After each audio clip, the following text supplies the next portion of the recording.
not my buddy. Welcome to Surface Noise, the A-side.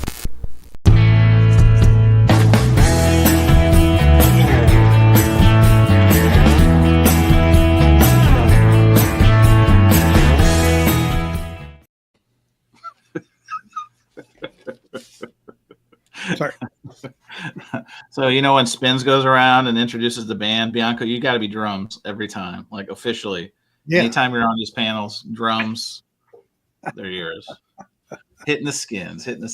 All right. Well, let's let the room fill up. Welcome, everybody. I know it's a crowded space. I know there's a lot of competing attention for Los Ojos, I think is it correct. I would default to our friend Jose, but we need to have a missing poster. Jose has gone AWOL. Oh, hang on. Oh, see, if you speak it into existence, look at this. Oh, man. Yeah. I was just starting to bust out my terrible Spanish, and then here he is. I said I was going to do one of those wanted posters looking for you. And no, I was finished eating today. I said I was going to be here. But did anyone else see where Jose said he was going to be here? Maybe I missed it. It's possible. I said it in the chat. I said, "Hey, I have You're in this week." All right. Chat. Yeah. I missed a Fair chat. enough.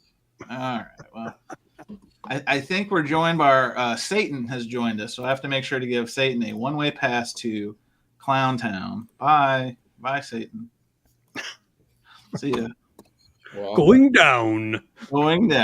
Yes. That's what she Mr. said. Tyler. Oh, see, David was going there, and I wasn't going to go there. All right. Well, let's see who's joining us today besides the Empirical Lord of Darkness. Let's see. We've got. Oh my goodness! Can you believe this? We've got Kevin, me, myself, and my vinyl. Hello. Good evening, sir. Eric Wong. Hello. How do you pronounce this, Arnaldo? Spines Vinyl? Are you familiar with this channel? Spines Vinyl? It's a chiropractor. Chiropractor. Oh, the chiropractic channel. Oh, of course. Good call. Andy G, the gangster. What's up? Another fellow who we've seen in these parts before. His name is Cesar. Hello. Mark Boyd. Hello. Wyoming Dave. Hello.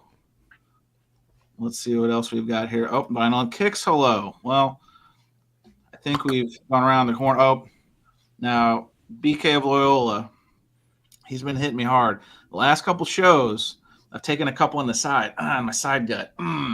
So I'm hoping that we have a peaceful transfer of power with Breakfast King of Loyola today. Dana Kimbowitz, hello. He said, I canceled all my plans for this evening to watch this show. Probably not the best move. I mean, we've got the NCAA basketball tournament, which I do have in my purview, I think is what they call it. So I've got that going on. I know there's some other live streams in the area going on. Brian, hello. Tokyo Record Style. Greetings from Tokyo. This is a normal start time. Yeah, question mark. Yeah, answer. Correct. My favorite channel from Japan. I'm just going to say it out there. My favorite channel from Japan. That narrows it down. Well, very, very limited space. Beer and Vinyl, Alex. I just spent time with Alex. He said, buddy, did you eat the rest of that Cracker Mac? I mean, come on, look at me. Of course I did. No, actually, we went out for barbecue, and it was a late one. And there's a place that has some pretty intense mac and cheese, Cracker Mac. They put Ritz crackers on it, and that's one of those kind of things when you go to a barbecue place. That sounds unholy. What is that? Well, so we had a big discussion. Jose, maybe we'll start the show with this. When you get barbecue, you can't be just going for the pulled pork. You can get pulled pork anywhere. You got to go. I always go biscuit or smoked turkey if they got turkey because, you know, I'm a bird of a feather. But then there's this thing about the sides. So, like when I come to Austin, the meats, muy bueno. But the sides, Austin needs some work because everywhere is these bad pinto beans. Some places jazz them up, and Jason, maybe you can point me in the right direction. The pinto beans need some work. Like when I went to Franklin's, the sides, I got to be honest, mid-city, but the meats, heavenly. So you come to the Midwest, we got the sides, and we got some of the meat. You know, my question is, why the fuck can they have French fries It's the U.S. They have French fries when you go to the fucking bathroom. Why can't they have French fries at barbecue places? I'm confused. Are the pinto beans mastered by Kevin Gray? Just asking for a friend. I need to ask that next time That's why they taste like white as fuck. No, they're designed by Ford. They're pinto beans. All right, so friend of the show and friend in real life, Steve Carlson is here, and Steve is asking, "Give me the bad Vinyl Me Please news, please." Well, stay tuned. Hold on to your butts, as Sam Jackson said in Jurassic Park, because Steve, if you're sitting on those credits, I would actually during this show log in and try to get rid of said credits because we're going to share some news. That's not really news, but it's just an update from a last show we did, and we got a lot of feedback from that show about Vinyl Me Please, and we'll talk about some of that stuff. But Steve, the first thing I could say is during this presentation, log in and use your credits like now, like tonight, because we don't know what tomorrow brings. All right, who else is here? The record keeper, Tom, High Rant District is here. Hello, good to see you. I need to go over. So there's two trolls with the name Satan. Well, see, here's the thing. The clever is the clever. We have, the two channels between myself and Spins. And so when one door closes, the back door opens. And so you got to go to both of them. And, I take a lot of pride in being an eradicator of nonsense. It's one of my special talents, my special gift, as they said to Steve Martin in The Jerk, as David is smiling. He knows exactly what I'm talking about. It's my special gift. Special purpose. That's it. Yeah, it's my special purpose is eradicating fools. And so trying to do it. All right. Well, we've done enough intros. Welcome, everybody. This is Surface Noise A-Side. We do it bi-weekly. The weeks I'm not here, most of these guys are here. I'm just sitting on the couch, feet up, and watching Spins bring it home on the B-side. Concert buddy at the ones and twos. Good to see everybody. We've got, I think, pretty strong show. We'll see how it goes. It's always room for conjecture. But before we get into our topics de jour, de la noche. See, Jose? De la noche. I want to introduce the gang. First is, you know him. And if you don't know him, you're about to know him. It's David Bianco. His channel is Safe and Sound Texas Audio Excursion. David, are we officially retired? Can we say that here on the presentation? Official or unofficial? I am officially only a consultant now. So you got that tippy toe on the line of retirement. You're literally call with Copenhagen this morning. So those bastards in Copenhagen will keep anybody in the clear. All right. So to his immediate vicinity, an artist of barbecue arts. And maybe we'll get back to the barbecue discussion because he is in what they often call the barbecue epicenter. It's Jason Rojas. Good evening, Jason. Thanks for having me back on, Concert Buddy. Best barbecue in Texas. It's a hot topic. It's a big state. It's a big state. So, there's a lot of ways we could go with that. Shout out to, one of the best, Franklin's Barbecue. If you ever had that, that is a... Aaron Franklin. Yes, sir. I could have cried, honestly. It is good. It's excellent. It's not excellent. A big fan of Franklin's here. Oh, well, really? We've never discussed this. It's you know when they say like it comes off the bone and shit like that. Yes.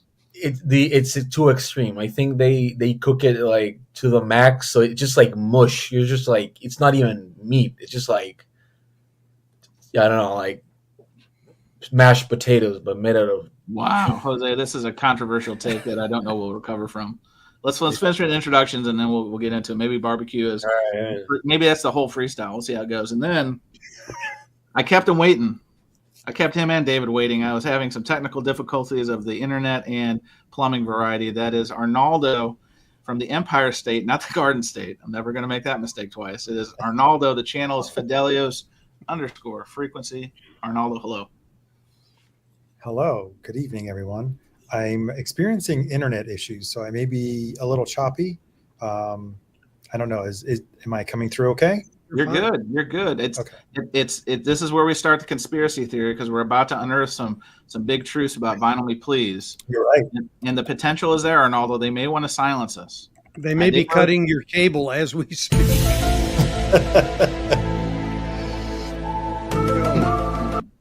mean, if you want conspiracy theories, let's cook them, guys. And then last of the party, but man, he's hardy. It's Jose Moreno-Ron, fresh off an interview with Spins Vinyl. I saw that there was, I think it was Brian, gave a shout out for a well-composed conversation. Jose, how are you, sir? Good. Thanks. How you doing? Excellent.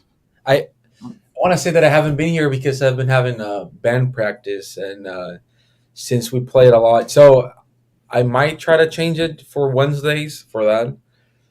But also, daylight savings is not helping because you guys. Jose, Stephanie Tanner says, don't change your life for surface noise. Let surface noise change your life. Biblical. Ooh. Biblical. Wow.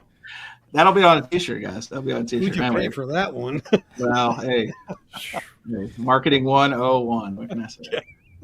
All right. Well, it's good to have the full roster of Los Amigos here because we've got a delectable delight of a presentation. Hopefully, you'll be the judge. We're already seeing Breakfast King of Loyal. It says VMP Rotten Peace. Now that's an interesting way to put it. Let's see what we got here. All right. So topic number 1, and I'll do what we call setting the table.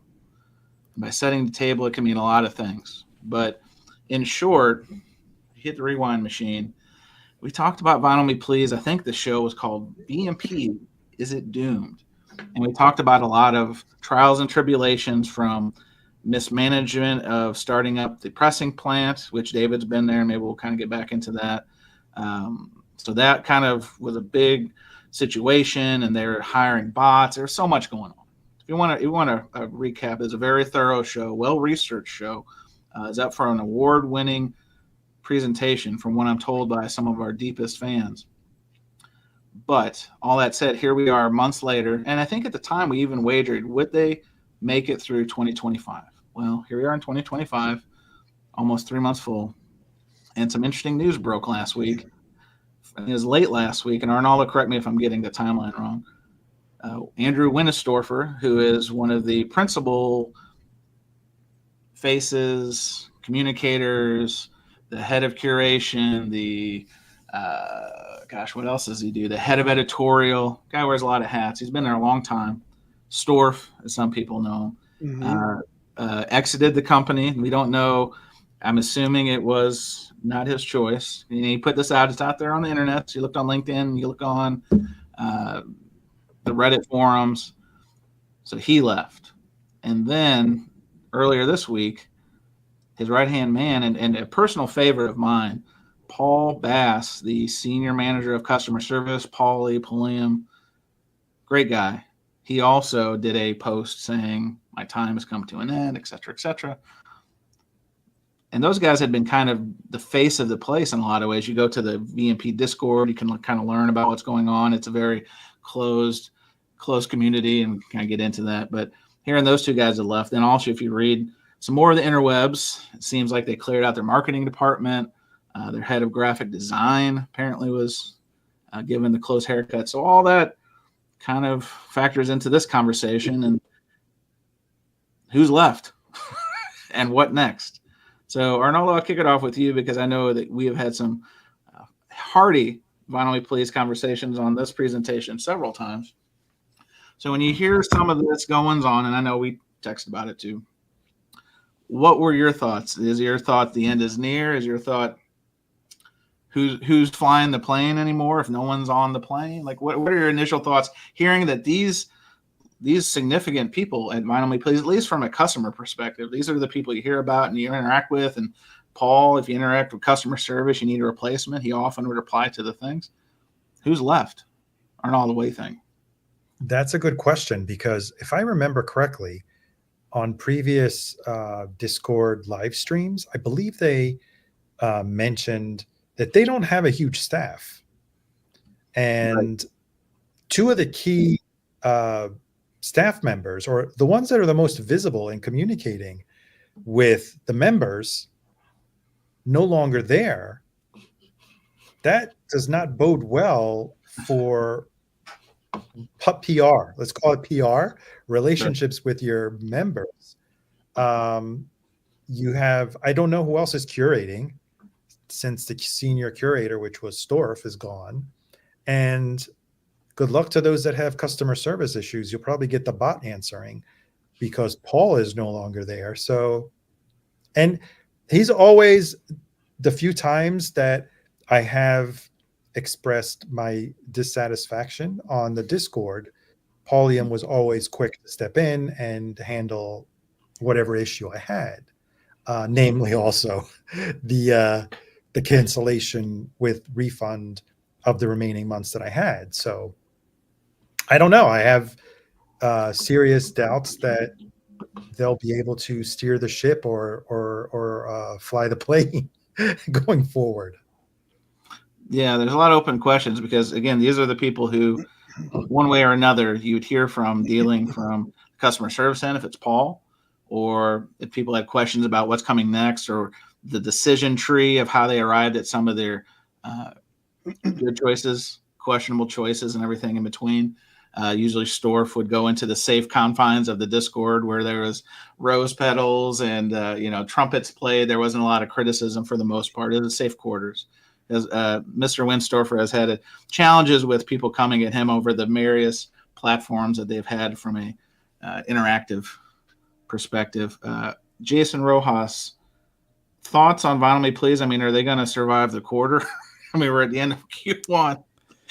Everyone is jumping or heading for the exits one way or another. I mean, is this the doom spell? According to Discord, if you go there, the VMP Discord, yeah, it's sort of, there's people sort of like thoughts and prayers, perhaps. I don't think thoughts and prayers are going to save you any money at VMP or your credits Stole my at line. VMP. We've got, I sorry, did? David, I'm sorry. We know we've got You, the comment. Listen, we've got controversy, and this is where the conspiracy theorists start. The Breakfast King Oil says Doge took over Vinyl Me Please HR. It's highly possible. It seems to fit the profile. So I don't know. But so the Jason, you're saying that the Discord is silent and there's a lot of T's and P's messages? Well, it's not silent. Actually, people are like kind of scared and wondering, if their, recent orders are going to go through, because they actually did put out like a production release of the things that are scheduled to come out. Right. And it's actually from earlier, I think yesterday or today, actually.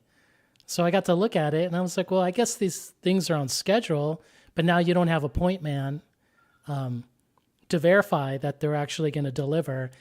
And I tried to hold back because I was going to go there back to the Discord and be like, April Fools, before that, like, hey, I'm your new dude, and then all the answers, all the answers would be fed through ChatGPT. Yeah.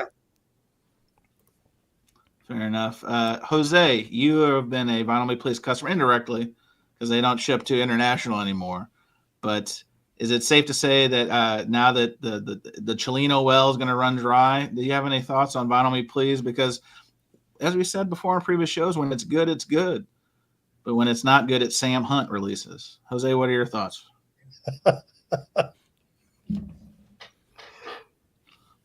Jose, I can't hear you. The conspiracy theorists are silencing us again. I think that the biggest problem Vinyl Please had was I think they run out of ideas for like releases, and they probably like scaring it out like the biggest ones, because I think that the clever thing they could have done was help out, like do a subscription for even if it's quarterly. They could have done something along the lines of like independent artists release their music first time on vinyl, something along those lines. Soundtracks would have been like easily like something that they would have gone through, even if it's just like a variant, But the thing is that it just seems like they were trying too much with the Dolly Parton at the end and stuff like that. I don't know, man. I just the bumping the prices, and after the pressing plan thing didn't, was not successful. My suggestion would be that to perhaps linger into what everybody actually likes, which was like issue things that were not available before on vinyl, or that hasn't been available before on vinyl, because I don't know, it just feels weird. They were just like, there were months they were like, I don't want anything, and that used to not be the case. I think like most of the times when I remember like Vinyl Me Please like sponsor ads or whatever, like 4 or 5 years ago, it was all like every single month you wanted a record, and you were like, oh shit, I want that, I want that, so I think they could just become a store with variants, so they don't go to bankruptcy or anything.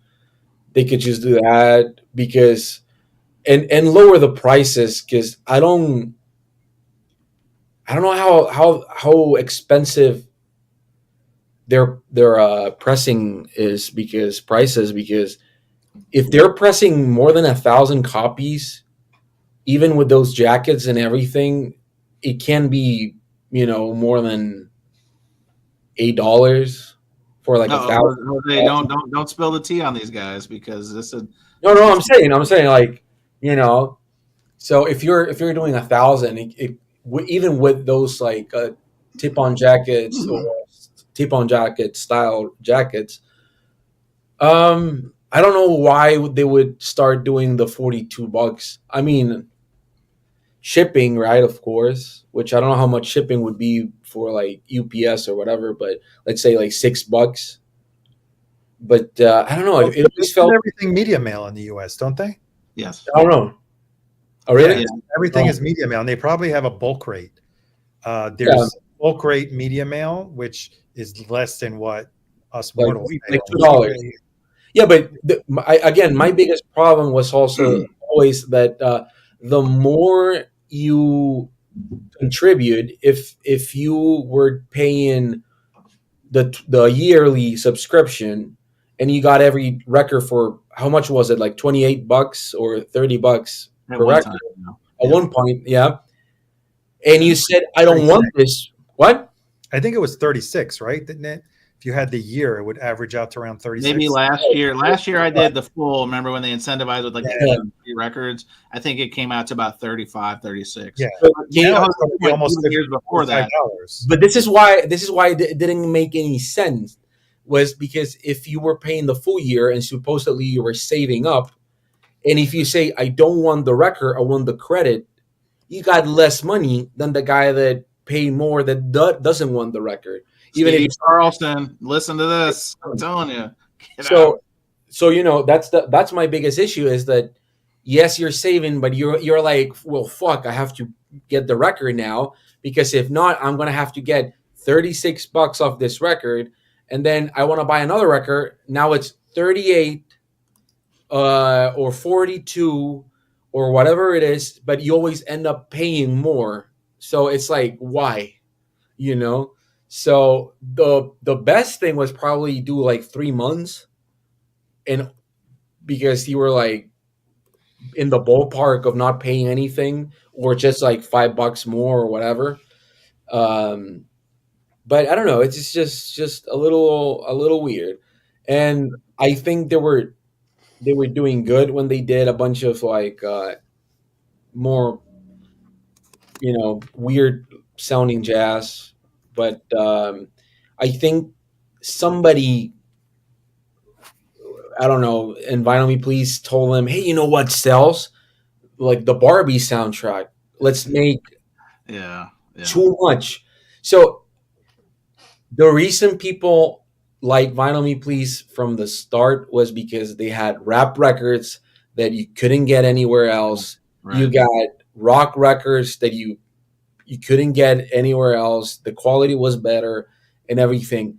But as soon as they started doing like dollar records and like the fucking, They lost their way. they lost their way, because they thought, oh, like people want this record. Even like the last few Fleetwood Mac records, because they've been reissued for fucking ever. So it's like, why are you doing this?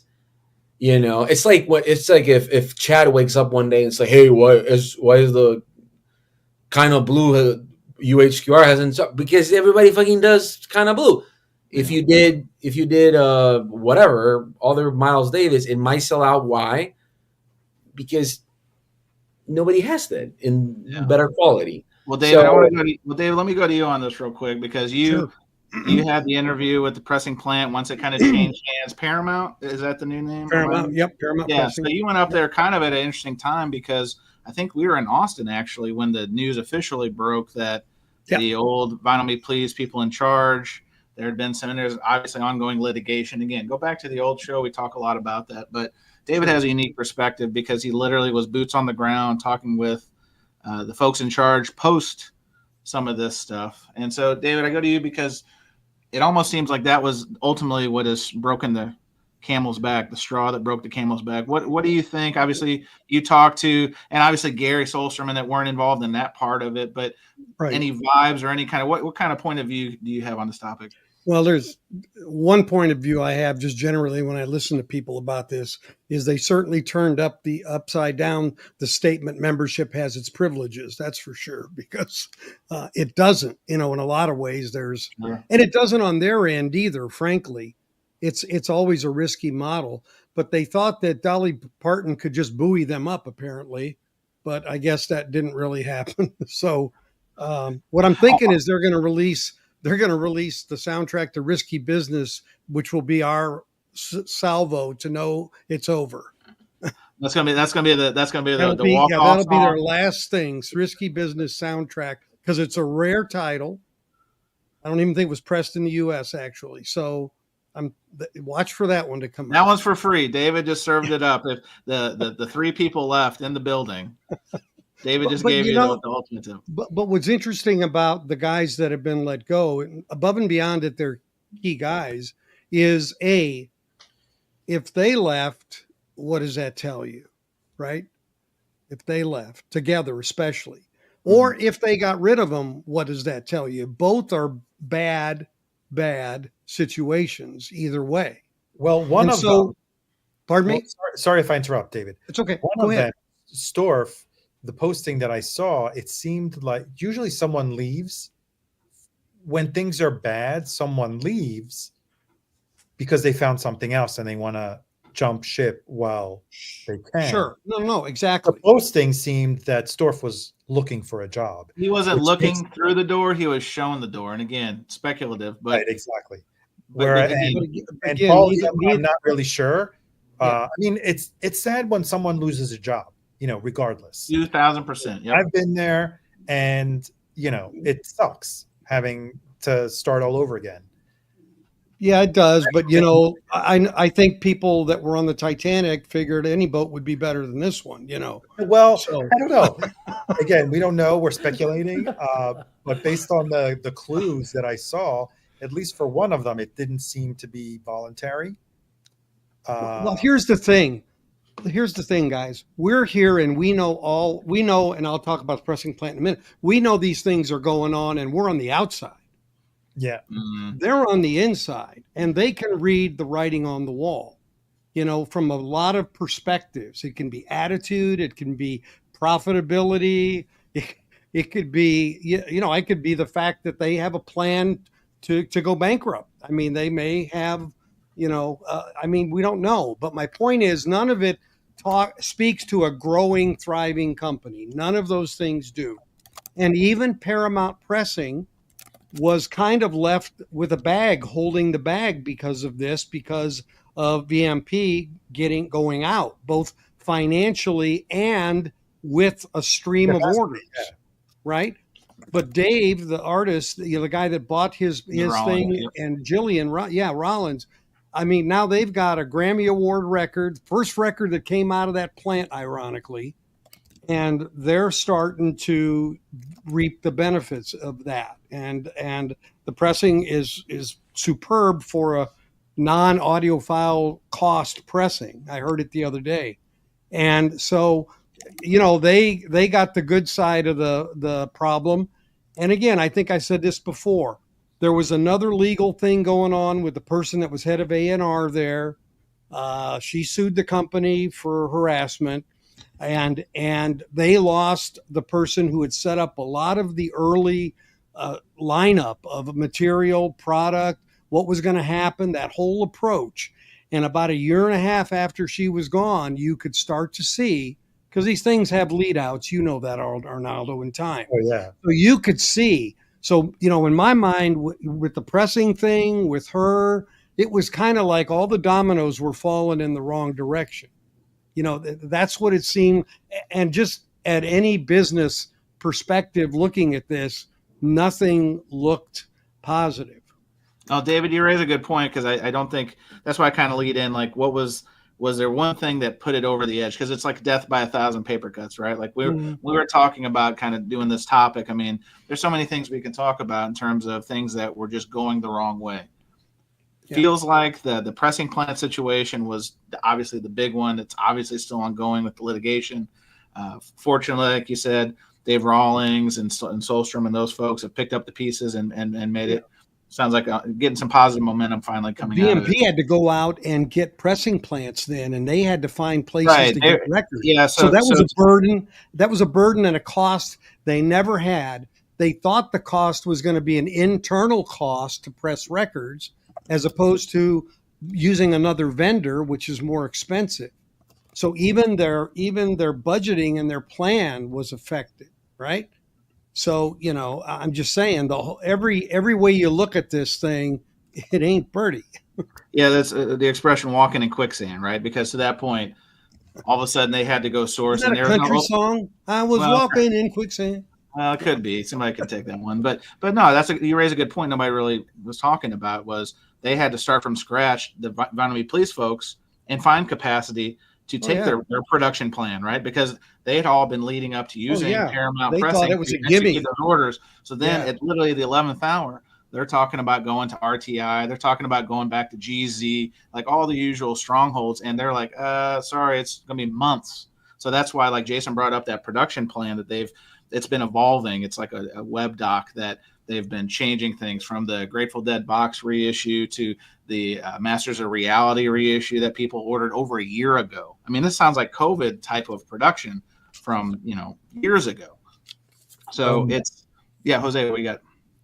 No, I was going to say that when people have to understand that it's not like any reissue label in the sense that this is sort of like Saturday Night Live, right? It's not like a comedian that they can do like every 3 months, 4 months a tour, and they get stuff out there. This is like you gotta do every month 3, 4, 5, 6 titles. So you need a team that can actually give you ideas and follow them, but don't think like everybody has to work on the same title. So because if not, that's when you get these like sloppy sort of months that nobody, because you have to have a strong one. You have to have one that a lot of people want, which are 2 different ones, and then a third one that some people might willing to risk it to get it. But you just can't think that the formula it's going to be the most popular every time, because that probably means that people already own it.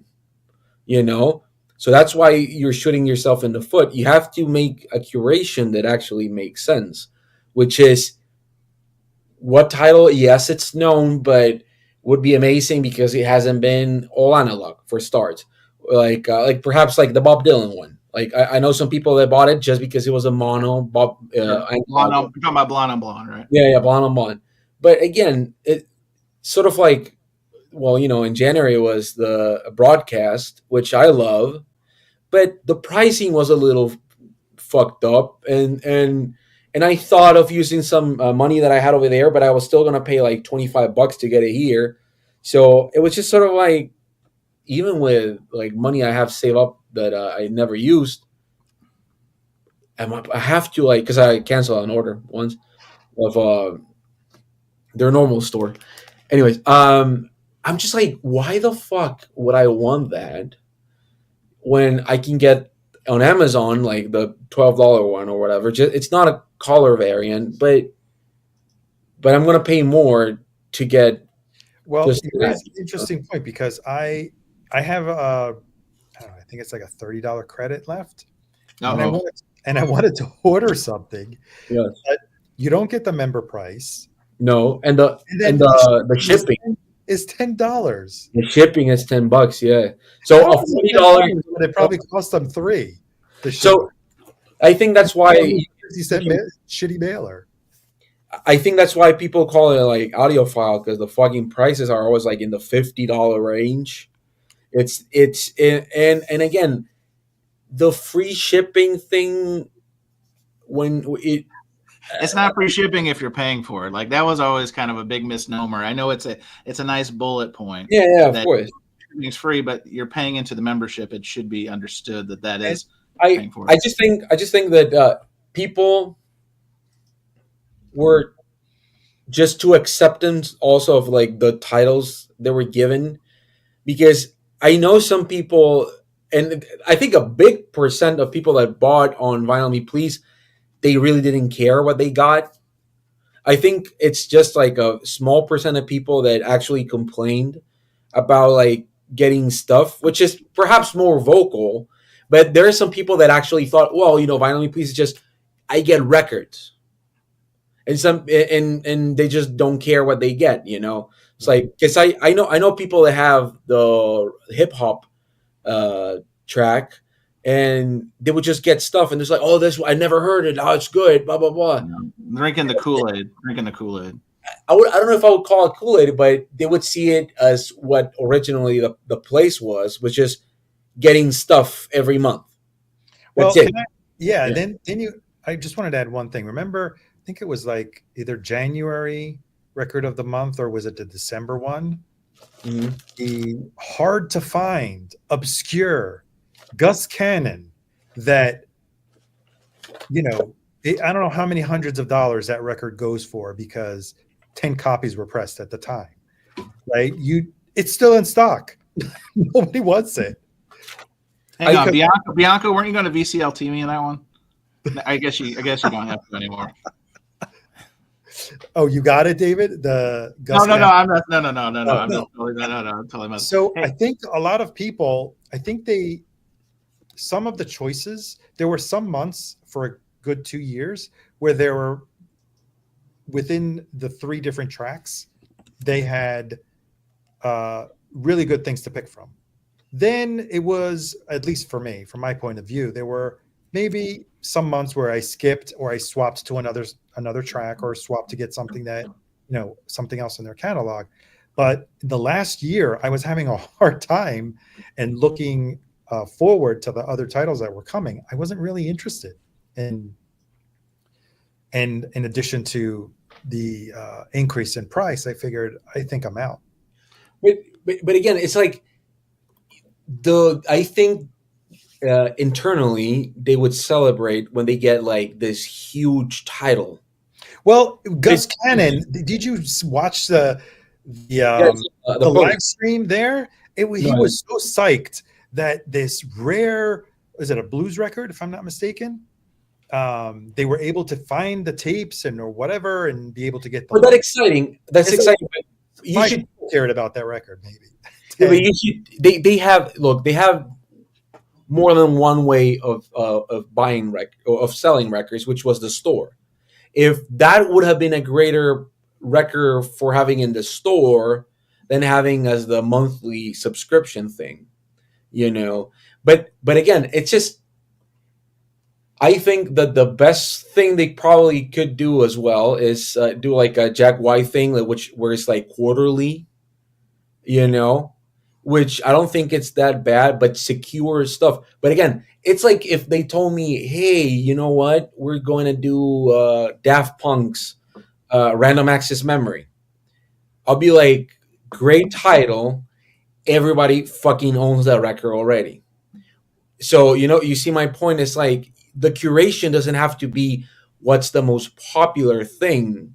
It has to be what are people actually wanting right now. And again, I think that the up and coming artist track would have been good, because they could probably like secure the rights directly from the artist, or or it's like a label, like it's like sub release it, and they will be more open, and they probably do a better margin for it. And people that are like growing, for example, like well, Jose, I'm gonna cut you off real quick. All Mhm. great ideas, but is it possible? I'm gonna pontificate here. Is it possible? Is this too late?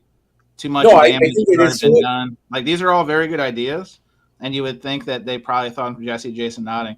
You would have thought they probably would have thought some of these through, but I think maybe they reached a point where none of it's untenable. Like because if you recall when we talked about this in the fall, they came out with some very curious choices.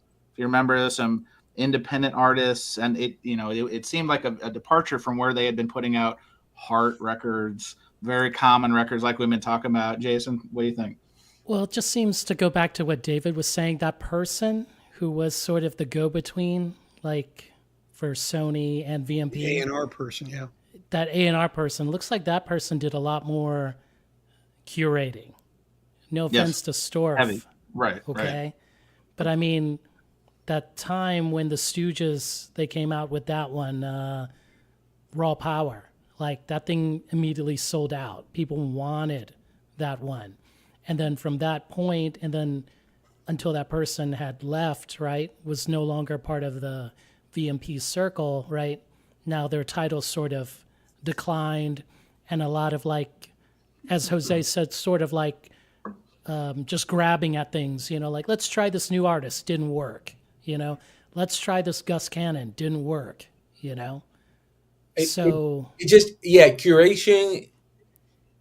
It just I don't know. I don't know how many subscribers they had monthly. That's another thing. I think they never order of, because I just looked up the Black Sabbath Master Reality. 3,500 people on Discogs have it, and I think that's just a fraction of how many members there are. Yeah, it's probably like being their record. Most of the records of the month were pressing anywhere between 5,000 and 10,000. Wait. So I think their subscriber base was pretty big. Otherwise, they have so much inventory of so many titles. Well, you're seeing it in the bins, right? Like if you go to your local, and they also had a blowout 35% off sale. And the Grateful Dead box, obviously they weren't moving it because they included it in the sale and it's already sold out. So well, one point I wanted to bring up because, and again, we only know what we know, right? I think it was Tom had this one, High Rent District. Says, to the degree anyone can, you really got to consider the cash flow problems VMP had and inflicted on themselves. This comes in a myriad of ways. It comes from potentially overpaying for licensing, to Jason's point, like being force-fed those Sony titles. What did those, again, don't know the legal mumbo-jumbo involved there, but they're probably paying a pretty penny in licensing there for bigger titles versus like Jose, as Jose has a cat on his neck. Yeah, Jose said about independent artists, it's usually not as costly to do those. But then also the pressing plant thing, like David was talking about. I mean, that was obviously a real challenge. And then Arnaldo hit on it too, the inventory glut. From everything we're kind of hitting on, it's like death by 1,000 paper cuts. You've got questionable curation, you've got oversaturation, you've got inventory levels probably at all-time highs. Cash flow's got to be tight. Then you've got this pressing plant debacle. So all these, it was a perfect storm, which led to the cash flow problems, which forced them to increase the prices, which really didn't help at all because it was like the nail in the coffin for many subscribers at that point. So their patch and their remedy to their cash flow problems, just boomeranged. And then on top, they revamped the whole model where well, first they took prices up. Remember, it's the fail-safe move of we don't have enough money, let's raise prices, and then there goes the ship. Right? And then the whole model changed, like the subscription base change, because I was reading a post because I'm still a member of their Facebook group of the fans of VMP, whatever it is. Right. And some guy was posting, I don't even know what record I'm getting this month because they just send you one if you don't pick anything. So how is that going to work? That's the Columbia House. The other thing I think happened is when the pressing plant issue happened, at that point, because of all the assumptions made in their costing models and future business models and speed to market models, I think what happened at that point is the accountants got involved. And when accountants alone get involved and don't know the business, you're going to have a problem 98% of the time. So I really think that is, you could see the shift in their focus. Yeah, I think, and as I told Davis, I made a joke to David earlier today. I mean, I'm kind of serious. I think they'll probably teach us in a business class one day. No, because I mean, and let's isolate the one thing about the subscription service in general, and MoFi as well. The MoFi. Well, yeah, I mean, a lot of this stuff. But I mean, I saw some of the. I'm sure you guys saw this too, about Bandbox. Like Bandbox filed for bankruptcy protection. They're still somehow fulfilling. Yeah, today, right? Right. So full credit to whoever is involved in that whole thing, because they could have just said, we're going to leave everyone holding the bag and move forward. But I think there was like a Presidents of the United States album that actually got put to wax and executed. Another one, Jose said, there was some news today. So full credit to them. But death by Jose, we're going to say. No, the thing is that sorry, my cat is. I'm sorry. Can you introduce the sixth panelist, please? Is that Pussy Galore? Is Pussy Galore joining us today? Claus. My cat. I have a cat. But no, I was gonna say today I saw that, but it was with a popular band. I don't know what the fuck's going on with that company, because they only had like very in demand bands and projects they were working on, and all of a sudden they stopped like replying to everyone, and they just like said it was like a bankruptcy thing, you know. So you're talking about Bandbox. You're talking about Bandbox. Yes. Yeah. Because they were doing a Polyvinyl, Polyvinyl, the label. They were doing Always, which is a very on-demand band, and they were doing like exclusive stuff. But I don't, I really didn't look into it. But I think they did the presidents of the United States of America. I think so. They were doing like well-known titles people wanted. Correct. So, well, they're kind of going into what you're talking about, things that people were looking for. They found a way to bring them to market. The Pusa catalog, they had done, I think, a couple things. I know that I had bought a couple of variants from them. I think a lot of times, here's a shared synergy between Bandbox and Vinyl Me Please. When these subscription services start trying to be more than a subscription service, and what I mean by that is they bring in magazines, the zine, because that was one of Mr. Winestorfer's titles, was editor of the zine. I don't know if they're trying to be like a culture thing, if they're trying to be like, I don't know. Jose, you're on mute again. No, I'm not trying. I'm trying to say the cat just trying to chill out. Get up. Yeah, all right. So David, when you buy a record, I mean, the thing that you want to you don't want to put it in a new sleeve. You don't want it to, you don't want to get a brush for it. The first thing you probably think of is, I wish there was a magazine that accompanied this release that I could read about. Is that probably what you're thinking, David? Every time. Well, I will say that since I was not here for a while now, I'll say that, for example, in Argentina, because I was talking with David on email. Jose's been saving up some clips. He's got a couple he's got to unload right now. So David asked me over email about the Tracy Chapman Argentinian record. And I'll say that, for example, that was Rolling Stone magazine and another magazine that were doing these like gray market. They were legal there, but they were not legal to anywhere else. Yeah, to press them worldwide. But they had distribution for them, which was a great. But I'll say that for the Rolling Stone title ones, they were the future release on that edition, like that month edition. And that's how they put up like the record and the magazine at the same time. So, I mean, I think that that's very different, but it's like Vinyl Me Please at the beginning. It used to be like the drink. Remember that they had like a drink. They had an insert. They had a cocktail recipe, Jose. Cocktail recipe. Yeah, like it was sort of lame. It was a little lame, and. Hang on, Jose. If I come to your home, you're not like flaunting the 12 by 12 little inserts that they used to have as art that were that was a value. Oh, yeah, I remember those. I have some of those that I don't even know, But anyways, I will say that the best thing that Vinyl Me Please could have done was have had very, very affordable prices for the entry level releases they were doing, because it doesn't make any sense that I think, like, if somebody wants these very easy to get records, even if it's a color variant, they're not gonna want to pay $20 more every single time for years, you know. Like the Fleetwood Mac records, those are just Yes. color variants. Only variant, all the didn't they do something else along those? Like, Well, for example, they did the self-titled, the one with Landslide on it. That was an all analog. Tango in the Night as well, I think. But Tango in the Night is a digital record.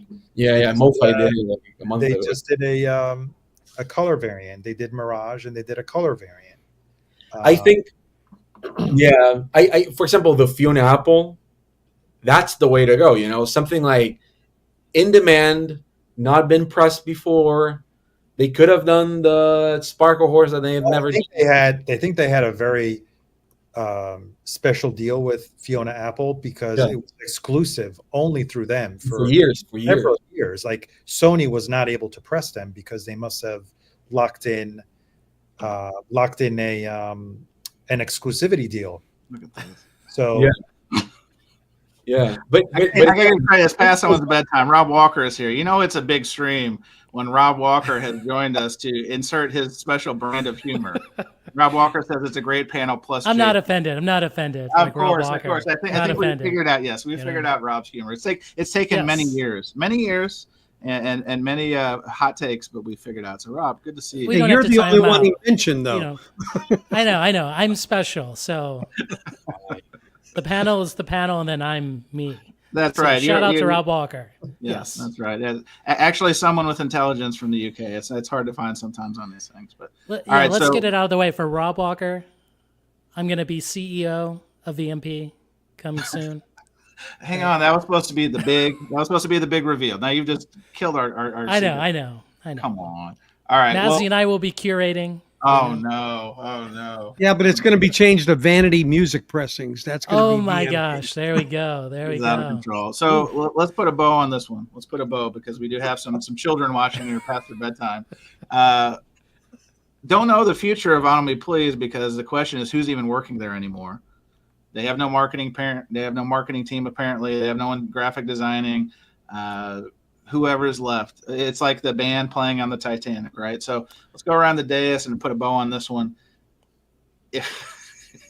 Let me ask a question before you go. Did you know that Saddle Creek Logistics was doing the distribution? Did you know that? I did not know that. Is that the one in North Carolina?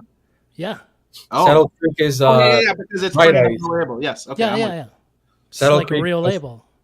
Yeah, it's Bright Eyes. What's the guy's name? Connor Oberst. Connor Oberst, yes. But that's not his label. Over-unders. That's not his label. He's on Saddle Creek. No, yes. Or he was. I don't know. I haven't bought a Bright Eyes record in a while. Yeah, but the Big Thief used to be in that label. The first record. That's it. All right. So what I think the consensus, we have a couple consensuses here. One is if you need Vinyl Me Please titles and you're not a member, go to your local independent stores. You will find an abundance of the hot heat of the Vinyl Me Partons, of the what are some of the Gangstar, what are some of the other illustrious? Because Arnaldo, we were commenting over the weekend. I'm seeing more and more Vinyl Me Please, and not just from the stuff that they've been sitting on that they've blown out prices to like Experience Vinyl. Some of the online guys now, some of the UK guys. I'm talking about people taking titles released in the last 18 to 24 months. They're coming in used in droves, at least to my local. Are you guys seeing that too? Yes. Half price book. Yeah. A lot of them. Half price books. Yeah. So that's coming. If you haven't seen it yet. I traded in quite a few myself. Oh, thanks, Arnaldo. You're part of the problem, not the solution. Again, I would say that if they actually release records for record stores, like exclusive titles for record stores, nobody would be mad about that. But since they're selling the same records as they did like a year ago, that's sort of shitty. And But again, I think there's a lot of ways that they could salvage this thing, which is again, do exclusive titles for record stores. Once a month they could do that, right? And then record stores buy them, and they have one title, sort of like the record store day. What is it? What's the name of the record store day thing they do? Like now that they just highlight one record. Oh, the record. I know what you're talking about. Yeah. It's not a record store day release, but it's Exclusive. It's an exclusive. It's got the RSD. RSD brand. exclusive is what they call it. You're All right. But they could do something like that. You know what I mean? So Chris Isaac Yeah, was that. RSD Essentials. Yes, RSD Essentials. RSD Essentials. Like they Chris could do Isaac. something like that for record stores, and they can keep having one record, and they probably could sell more because it's probably like how many record stores are in the U.S. I don't know that number, but they could probably order like one or two, and they could probably do more than they normally do for one title. Ow. You're under attack. Yeah. So I think it goes without saying, as we kind of put a bow on this topic, I'm gonna go around the dais. Are we upping our projection of the VMP demise? And again, we're not advocating for people losing their jobs or we're not cheerleading this. This is just an observation as people who have bought the titles before, as people who are fervent record collectors. Mr. Rojas, I'll start with you. Do you think? I mean, we made this comment months ago. They survived the year, but based on what's happened lately, is it a matter of time? What do you think? Dear VMP, if you're watching, hire me, hire Mazzy. We will curate her, and we won't burn this place down. And we'll build a time machine to get back that lady who was your go-between with Sony. You need to bring that back. You need to bring back the Miles Davis box set, which was like a top seller, right? That thing They have it over sold here. out. Yeah. I can literally see the meeting with Mazzy like, we're gonna do a Wankers box set. And I'd be like, okay, what would you I'd be like, hey Mazzy, you know your shit. Randy Newman. Yeah, I think it was a Randy Newman title. He Randy does Newman, like a new Scott box. Walker, maybe? Like, I don't know. Yeah. Mr. Bianco, what would be? What do you think? I predicted, we talked about the new year. I predicted they wouldn't make it through 2025. I still predict that, but it may be even sooner than I thought. Jose? But I do expect them to do a big, a big push to get that product out in terms of whatever they have, more than we've seen. Because I think they've got to get their cash flow up because they can't even afford some of these employees, it looks like. Well, they have to get their cash flow right because even if they were acquired, if a VC firm or another label tried to acquire them, they've got to get their balance sheet right. And we've already seen, like Ronaldo was talking about, some of these titles you can go to other places and get them for $20, $25. Sure. Yet the membership is $40, $50, $60. It's insane. Arnaldo, we were just talking. Do you think the timeline has accelerated that Vinyl Me Please is on the clock? I was listening in the background. Don't worry, even though I wasn't on screen. Sustenance, sustain yourself. Yes. I think it's sooner than we thought. Yes. I'm just a little concerned with the discounts that they're having on their website with dumping stock through other retailers, key employees, because they were the face of Vinyl Me Please. Those two guys were the face of Vinyl Me Please. With Agreed. them gone, unless they're planning. Okay, I can understand maybe you want a shift in curation. So you're looking to replace a role that wasn't working. Sure. But the customer service guy, what are you going to have their bots run the whole thing? Yeah. That was through it all. Shout out to Paul Bass. I've never had a curse word to say about him because he is aces of aces. He would make it happen as best he could. I've been reading a lot of things lately with all this news that he was sending people for their hassle, like free records that had been returned. Again, the small little things that may not be a big deal to some people, but going the extra, especially in today's very customer service deficient world, stands out. And I know he was passionate, and it's Dorf, to his credit, passionate about what they were doing. But now that you don't have people who are passionate about what they're doing, who's doing it now? Jose, were you going to say something? Do you actually know which titles are for this month? I don't. I am ill-informed because That's an actual question. I know what January was because of the broadcast one, but does anybody know what titles were last month? No. That's saying something, right? And I think it does because you have five people who are really passionate about record collecting, not even interested in. I want to look it up. What happens if it's like the best shit ever? The thing is, you should have known things were going bad when they're starting to sell like test presses and all this. You know.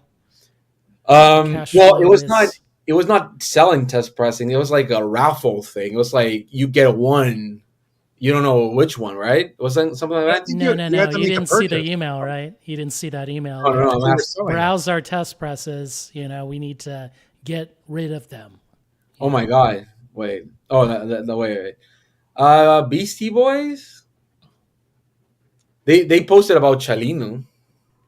Well, again, these are things they've already done. They already, I think, is that the one they did or crafted? Anyway, it's not looking good. Oh, they did a Daddy Yankee one, which I agree that it's Daddy Yankee. Arnaldo, don't you have 6 copies of that? That's a popular title. All right. Well, it's never been issued on mine, I guess. Well, I think this says everything and nothing at the same time about Vinyl Me Please. And again, I hope they can pull it out because when it was good, it was good. But I mean, it's tough sledding, and especially when you lose 2 what I'll call pillar people of not only their VMP community, but their outreach and the service, customer service, curation. Like it's got more questions than answers. And we didn't even talk about, like Jose, you're talking about soundtracks. Remember, I think we touched on this briefly in the last VMP specific show. They hired those Mondo guys. Remember the guys that got phased out of Mondo? They brought them in. They're going to do the Goonies soundtrack, and they had this packaging. They had the Footloose packaging. They really were going for it. And then it dropped, and then they quietly were shown the door. I'm at the Vinyl Me Please. The website still works, so there's a positive. See, we're going to end this on a positive note. They still have a website.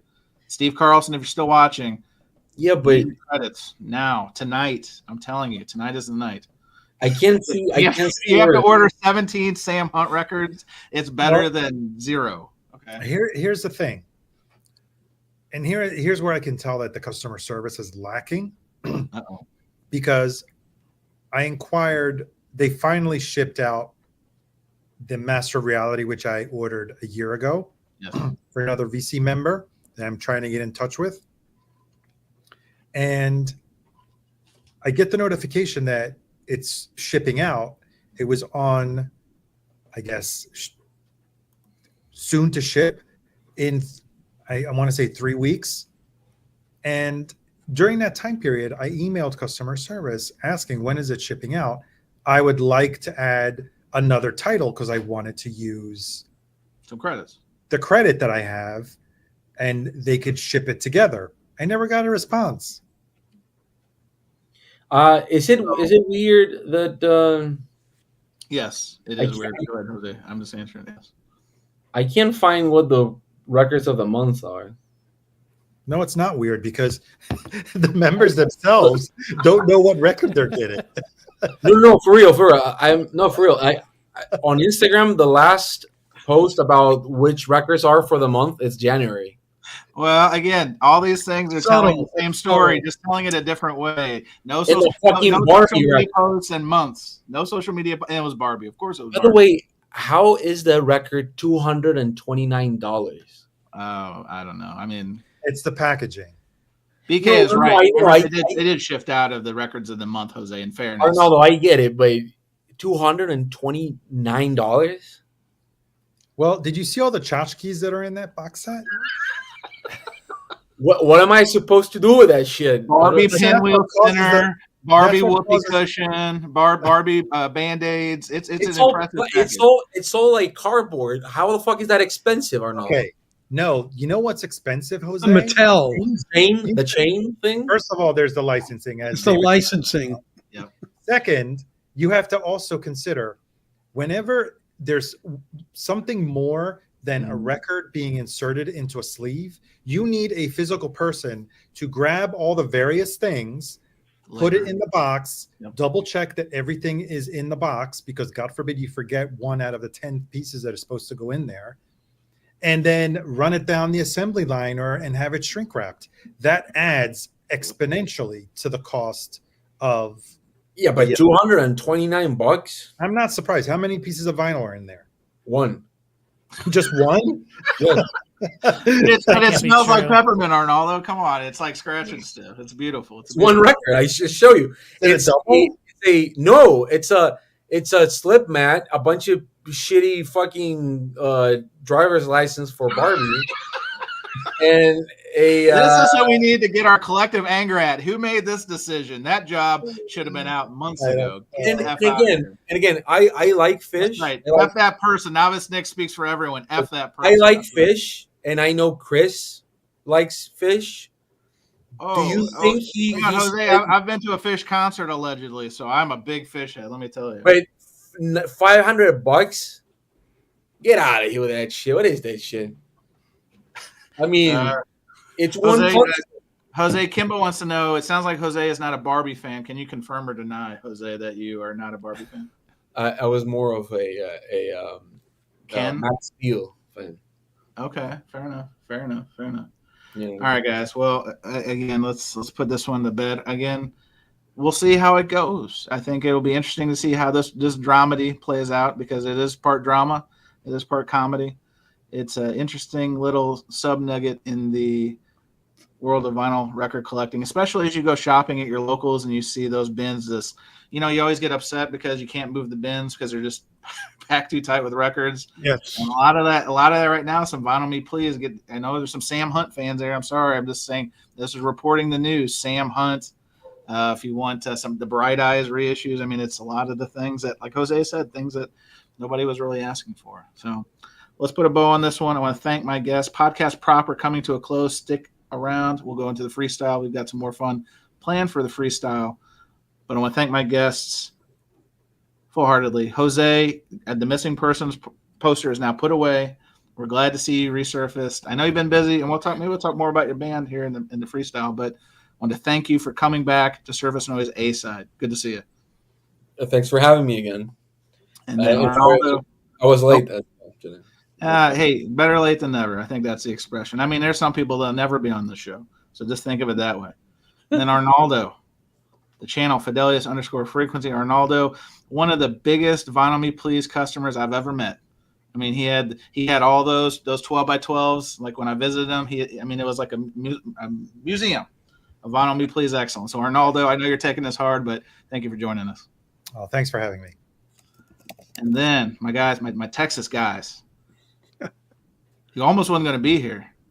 Oh, he's looking around. He is the VC's Most Wanted. I think you've got a lot of titles. What's the title this week? Is it the Most Hated? Is that it's Jason Rojas? Everybody, thank you, Jason, for joining us. The most loved person in the VC. Most Thanks loved. for having me on, Concert Buddy. Got it. Apologies. I get the two confused: the yin and the yang, the love and the hate. And the David Bianco. I'm the VMP of the VC. Let's just. It's the title. It's a title all yours. I'll give that one to Yeah. you. Oh, so funny. And then my other guy in Texas, Mr. David Bianco. The channel is Safe and Sound Texas Audio Excursion. And real quick before we sign off, shout out. I see you're wearing your vintage Mio. Yeah, Arnaldo at Vintage Mio. If Facebook tomorrow, they're going to have a special show and sale at Vintage Mio Records on Facebook. So join them at 7:30 Central p.m. Yes, I want to give a quick plug to that because I saw some of those posts this week. I wish all the best for Armando and his folks and his people that won't give away his business there, but I want to give a cheap plug. So check out Facebook Friday on the channel on Facebook, Vintage Mio. It's easy to find. They do a nice job at the auctions too, by the way. Anyway, thank you for joining us and signing off podcast proper. Now, you know what that means. I think we've even got it. We've got it, guys. You ready for this? Watch this. Big budget. Here we go. I hope not. You don't want that one.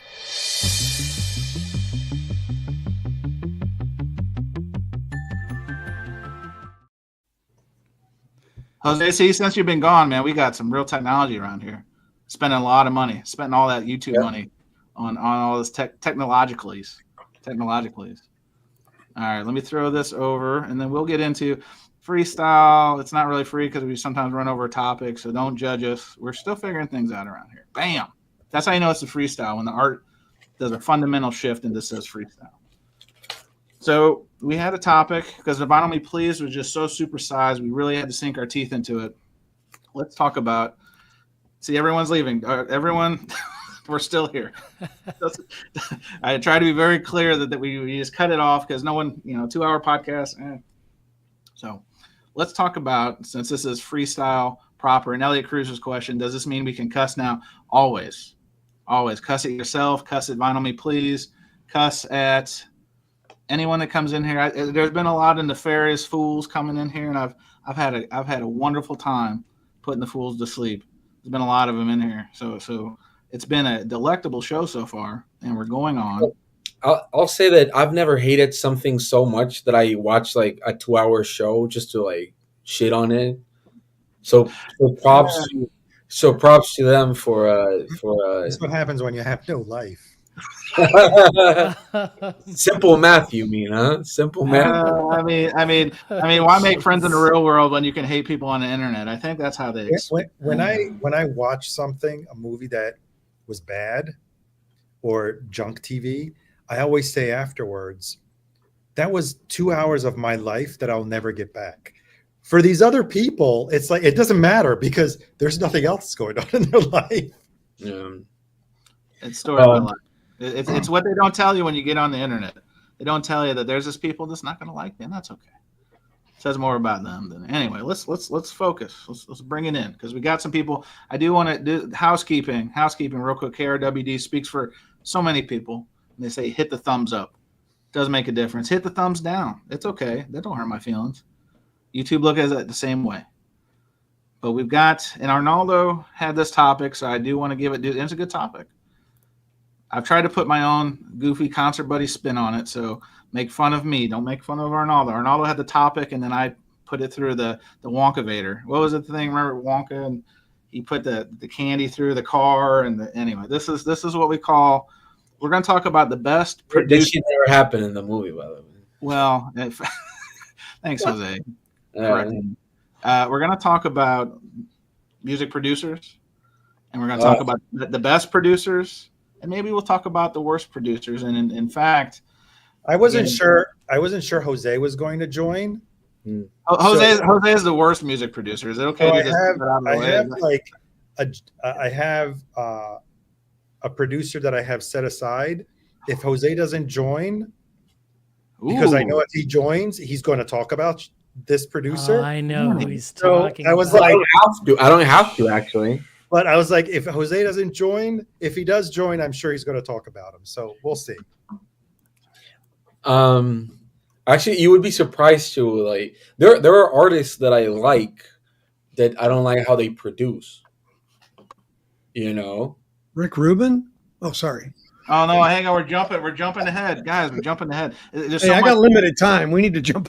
I got a big audio show in Dallas tomorrow. I got to get ready. Hang on. Okay, fair enough, David. We'll get this one going. This we don't need to be burying the leader. Yeah, I'm watching this. The local Tigers out of University of Missouri lost to Drake, which I did have in my bracket. Missouri. I do want to call the Sports Minute because I knew it was going to happen. Anyway, sorry, BK, me and you, Paul, we're feeling it. Now, let's talk about the best. I'm rooting for St. John's. I went to St. John's. It's the first time that they're in the. No, we don't need to make this.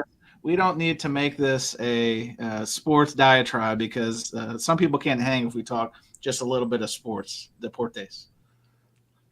But yeah, St. John's is back, and Rick Pitino, 72.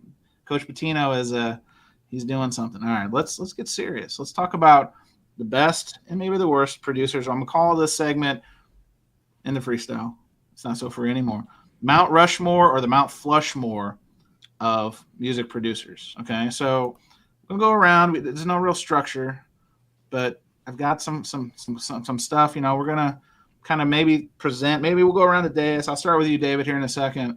But let's talk about this throwing out there, and we'll kind of talk through it. And you'll either get this Mount Rushmore, or or you'll get this. The latter of which is where a lot of some of our viewers seem to permanently reside in the toilet bowls of life. But David, give us, when we're talking the Mount Rushmore, and Mount Rushmore is like 4, so let's try to keep it organized. Who instantly comes to mind in terms of the great music producers? Who's the top of your mind, David? George Martin. All right, George Martin, and why, David? Give us a little context. Well, obviously the Beatles, but I he mean, was listen. There's people who are new here, and we're here to educate people. And right? America, America, the group America. All right. But I mean, he was a classically trained person, so for him to go to rock and then be able to put that package together is really amazing when you think about it, because you would have think he might have been the least likely person to do that. But then as they matured, he was able to take that talent and really bring it into string sections and more advanced sounds for the Beatles. So I just think, for me, he's one of the guys that's had the most impact and is a known producer in the industry.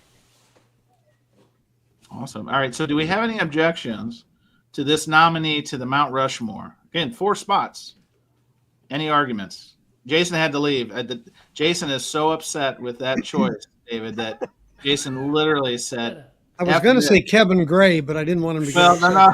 Yeah, but I know he's not really a producer, but Hang on, the Kirsten Edkins record is too late to submission for this conversation. Okay.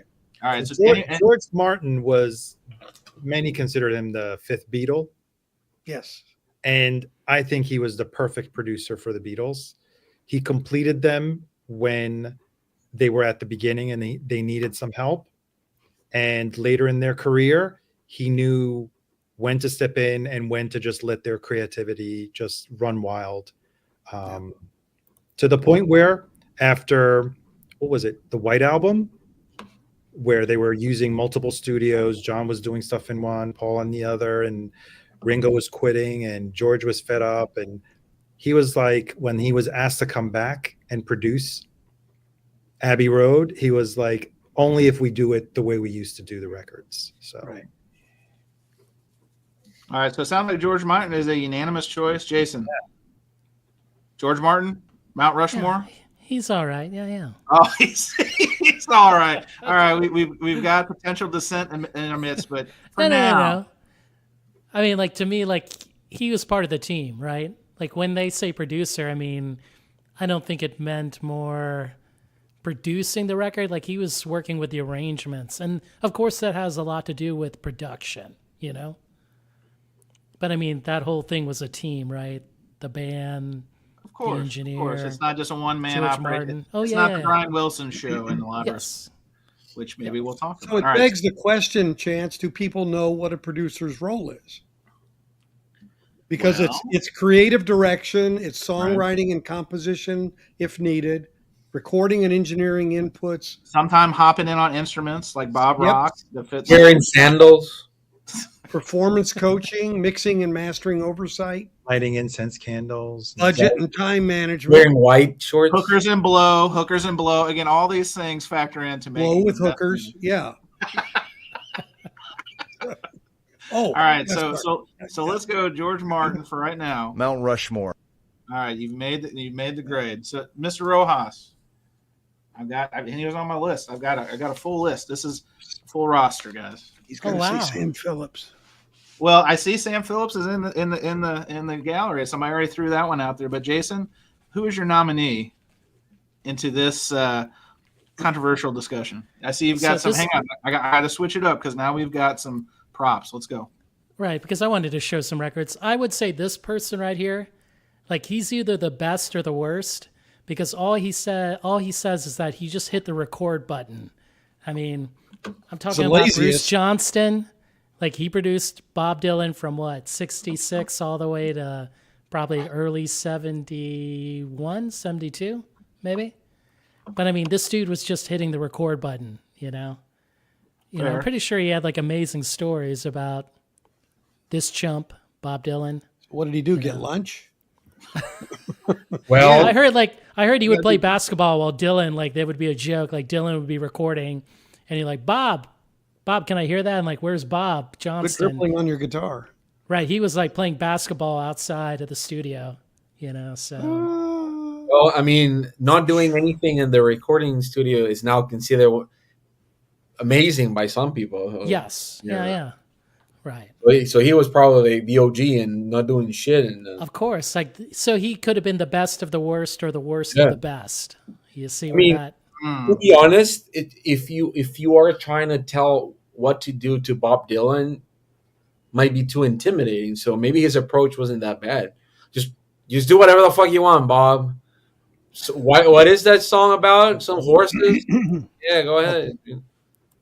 Right. So, I mean, yeah, maybe Bob Johnson was more of like the Dylan cheerleader, like, yeah, let's do it. Maybe you need that. David's got some pom poms he's waiting to pull out for the next round we go through this. Yeah. So is this your nominee, Bob Johnson? Surely not. Surely not. What do you mean? It's like a very controversial one. Again, that's like leading to like maybe what Arnaldo and Jose, like one of their favorite producers. Again, All right. I'm like building it up. Like, I think it's What's a this guy legit. doing? It's a legit. All right, fair enough. Okay, let's go. All right, so Arnaldo, you're next up in the. Oh, I'm next. Yes, you're next, and then Jose, and then. Let's do the good, and then if people are still around, we'll do the real hot takes at the end. All right. So, producer I really like. Produced a lot of 80s records and some 90s records. Steve Lillywhite. Oh, good. He produced Talking Heads. Make it. Pretty racist. Produced Simple Minds. You're racist. STC. Okay. What is that? What is that? I hope you got some Dave Matthews Band coming out for all the DMB. It looked like a flower because he showed it like that. Oh, XTC. Oh, man. Yeah, and of course he produced U2 and I'm getting depressed as the list goes on. Oh no! whoa, come on now. and of course he produced Morrissey. There it is. There it is. I have an interesting story. All right, please. When I worked at Sony, Steve Lillywhite was briefly he was an A&R guy, and I ran into him at the cafeteria. He was in front of me in line at the cafeteria. So I approached him and I was like, you produced some of my favorite records. And he said, oh, thank you very much. He was very pleasant, very nice, very chatty. And I said, and you produced my favorite Morrissey record and my least favorite Morrissey record. And he chuckled. He said, which one is that, Southpaw? And I said, no, it's actually Maladjusted. Oh, no. Yes, this is my least favorite. That's a good one. Really? I know. I got into an argument with someone else about this album. We'll leave that for another podcast, for another stream. So, and I asked him, I was like, so how is he? And he said, I did 3 records with the guy and I can't really say that I know him. And he said he spends an awful lot of time in the bathroom. Well, I mean, listen, we already have the answer, right? Oh, it's Flushmore for that one, I No, guess. Steve Lillywhite is, for me, Mount Rushmore. What is that? Protein? What he needs? He needs some fiber. I think fiber. No, I think it was more a vanity kind of thing. Like he wanted to look good or whatever. You're saying Morrissey was talking to Morrissey? Was that it? Maybe, yeah. Maybe he was like having a chat in the mirror and trying to convince himself that he was trying to fight everyone that has ever been on the Smiths. Maybe No, you shut the fuck up. And then All right, Jose, now is your time to shine. okay, I'm not gonna get. I could have gone to get records, but I'm not because there's a cat over there and there's a dog here, so the shit's going on. But my nomination would be Connie Plank. oh. You know Connie Plank? You don't know who Connie Plank is, right? Educate the masses here, Jose. This is I know his brother walked the plank. I'll get a record for you. I'll be back. I'll get a contact. All right. record for you. Yeah, I mean mine are over there, but Jason coming in. Teamwork makes the dream work. All right. he was a German producer. He died fairly young. He was like 47 when he died.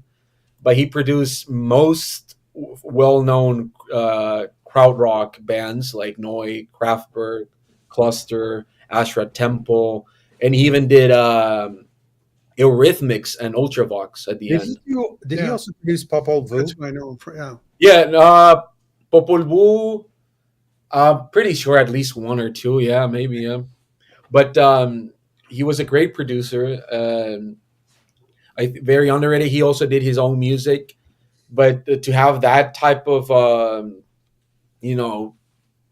background, I think it's crazy because it's like producing the most well-known of a genre and being like less than 50 years old.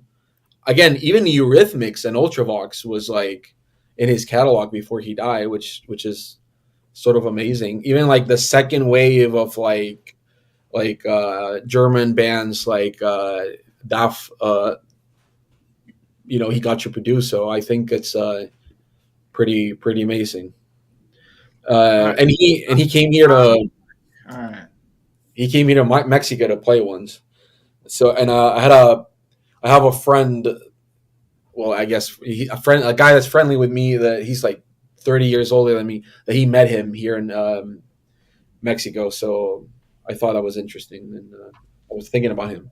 But how many people can they say like, oh, because Steve Albini, he was not a producer, he was a recording engineer. So I think because some people were saying him. But if not him, and Your brother from another mother, Eddie Perez, is asking, did he produce the Scorpions? No, he didn't. No. He was All right. probably dead when that happened. But that's not true. Maybe they already existed. But if you want another one, would be. Hang on, this isn't a twofer. Hang on. So Jason's got you. We're gonna go around. We got to spread the segment out. So Jason has brought materials to support Jose. What do we have here? Kraftwerk, produced by Connie Blank. Pocket calculator. Genius marketing here. Look at this, man. Right? See-through plastic cover. Green, neon green vinyl. This is, come on now. Great. Produced by Connie Blank. There you go, Jose. Yeah, I think that was the point of bringing it up, right? No, Jason confused new arrivals with the segment we got.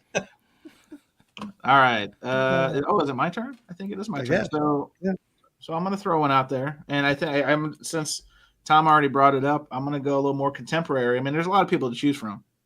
I'm going Dr. Dre, and here's why I'm going Dr. Dre, right? Because in terms of bringing hip hop to the masses from the West Coast, because there's a lot of good East Coast producers. Dre touched them all. Obviously, not only as a performer, NWA, the World Class Wrecking Crew. We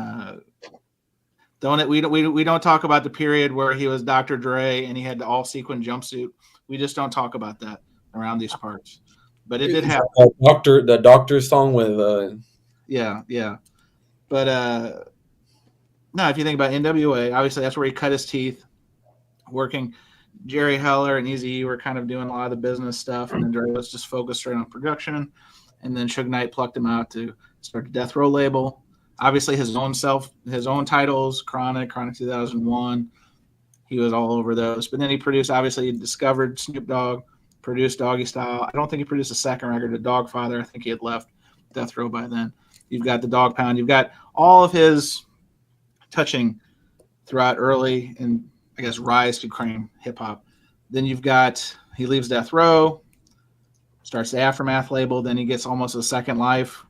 Eminem, Kendrick Lamar. So in terms of, and again, there can be a lot of different ways to dissect Dr. Dre as a performer, but as a producer, it's hard to touch him. Any disagreement for Dr. Dre for the Mount Rushmore? Wait, was Mine considered? You didn't say shit about Mine or Arnaldo's. Or you noticed that, Arnaldo? They were like, yeah. Here's the difference. When David said George Martin, everyone was like, yes. Yeah, everyone was pretty much nodding, right? But no one. So if we're not getting unanimous, I'm not going to put on. What is this shit? This guy produced like one of the most influential bands in the world. You know, Who? Connie Plank, Which band did you calling the most I'm a influential? Kraftwerk. What the fuck is Okay. this shit? Okay. You don't think it's one of the most influential bands? Noi, Harmonia, Ashra Temple. Kraftwerk was in a certain niche, yes. Well, I Not think that generally. is very strong still. Oh Yeah. no! Oh no! Well, we can't Arguing. use Dr. Dre because Kimbo is saying Slim Shady puts him at the bottom of the mountain. So strike that one. I'm going to take that Oh, boy. off the list. And Kimbo, you've officially taken Dr. Dre off of the Mount Rushmore of. And also Beats by Dr. Dre can go fuck them. So all right. Well, listen, that just made him a billionaire for a minute until the stock prices. Yeah, but fuck those. They sound like ass. People are like, oh, look at the band. Well, it was Listen. developed by the guy who made Monster Cables, so let's face Right. it. Listen. It was the Elon Musk. Who I'm move where interviewing they tomorrow, came by in the and way. took somebody else's technology, rebranded it, sold it to the masses, made a ton of money. Him and Jimmy Iovine. Jimmy Iovine actually. Maybe we'll get to. He could have been on the list. Yeah. He may be on the list. This we'll see. Hey, I All asked right. Jimmy Page, who's on Mount Rushmore, for this. He said he was. Well, there's a lot of self-annoyedness as I was kind of working through the list. But all right, David, we'll go back around the horn maybe one more time. David, who is another nominee? I'm torn between two people, but I'm going to go with this one because of the breadth of his catalog and the variety of people he produced That's true. over the decades, and that is Quincy Jones. Quincy, yes, yes. So he went, to Michael Jackson. We all know that, but he also was the producer of Leslie Gore and all her hits in the '60s. Well, And a lot of think people about the don't Frank realize Sinatra records he produced, Sinatra and Bath. Yes. I mean, Well, I'm just saying it's a Sinatra. very wide catalog. He changed people's careers. That's the thing. He specifically changed their careers. So that to me is a big influencer. Wait, I have an objection. Did he produce? an objection to Quincy Jones, Jose, please. No. Did he produce The Wiz? Quincy, that's a good question. Yeah, I think he was involved. Yeah, right. He did, right? He was involved with that. Yeah. Oh, so that's a disqualifier. The Wiz, not his album, The Dude. Come on. That's not spelled WHIZ. It's WIZ, right? The Wiz. Yeah, like when you go to take a whiz. Yeah. Okay. I don't think The Wiz is a disqualifier. I think that's just. I think everybody in their career had one bad album. You know what I mean? But no one bets 1,000, Jose. I know you do as a producer for Aurora Central Records. I know you're betting 1,000, but come on. I mean, Right. The Wiz. So is Quincy? I mean, Quincy has to be on the Mount Rushmore. Is there any objection to Quincy? Well, for Hey, what about diversity's Steve sake, he has to Lillywhite? be. Why did we take a vote on Steve Lillywhite? Nobody did on mine either. Don't worry. They were like, oh, it has to be like unanimous. This is tough. Yeah. This is tough. This is why Rolling Stone sells a lot, or they used to sell a lot of magazines doing all their list pieces, because it's very controversial. It can get very personal, very quick, but it's also very ripe for discussion. So I don't know. I think he's on mine. Yeah, I think Quincy Jones is kind of like a George Martin. A giant in the field. Is it safe to say a giant? A musician? Yeah, he not classically trained, but probably he is. But he was a jazz musician. But Yes, he did all the. I don't know if he did the arrangements, like the string arrangements on the Michael Jackson records, like on Off the Wall. He was involved with those. Yeah. Yeah, but he was. Yeah, exactly. He was a conductor. You see him conducting. He's a musical director on here as well as a producer. Yeah, it's Quincy Jones, a giant. I mean, it's okay if you didn't vote on mine, but yes, it's not. Hey, if I can't get Dr. Dre on the Mount Rushmore, come on, man. we need some degrees of uniformity here. All right, so I'm going to play here. Mount Rushmore. All right, David's 2 for 2. He's coming out with the heavies. So we've got Quincy. All right, Jose, I think we've lost our order. Actually, Jason was next in the order of these things. Jason, who is your nominee for this illustrious time-filling segment of Mount Rushmore of producers? I'm going to choose a modern producer. Okay. He Well, knows how to look how that bring, worked for me, but okay. he knows how to bring the boomers back, I'm talking about Andrew Watt. I Oh, was almost going to pick that. Fuck that guy. Fuck I that had guy. it ready. You on drugs? That's literally like Oh, if man. if I hate certain beardy guy that I hate that I'm not gonna mention right now, he is like if you take the worst out of that guy and crank up the volume, that's basically it. Makes Rick I'm Rubin pretty look sure this good. won a Grammy, right? it did. It did. Hey man, I mean the Wiz probably got a Grammy or two. Jose, I'm totally gifting you a mint condition copy of The Wiz. I'm gonna find it and it's yours. Okay. You're never gonna find that shit. You'd be surprised. Man, come on now. Challenge Come on. accepted. Oh, here we go. We got to support Akimbo. Oh hell yeah, Andrew Watt number Number one. What the one. fuck? I mean, think about who he's worked with. He just produced the new Gaga record. He just produced Pearl Jam's last record. He produced Ozzy Osbourne's latest record. I mean, He's rumored to be producing the next Paul McCartney record. Yep. I mean, the hot producer. Is he Mount Rushmore or Mount Flushmore? No. I mean, maybe it's too early. Maybe we need to bring this back in 5 to 10 years after he goes through the drug addiction, after he's on his 4th marriage. Like we need to really let time breathe and speak. But Say what you want about him.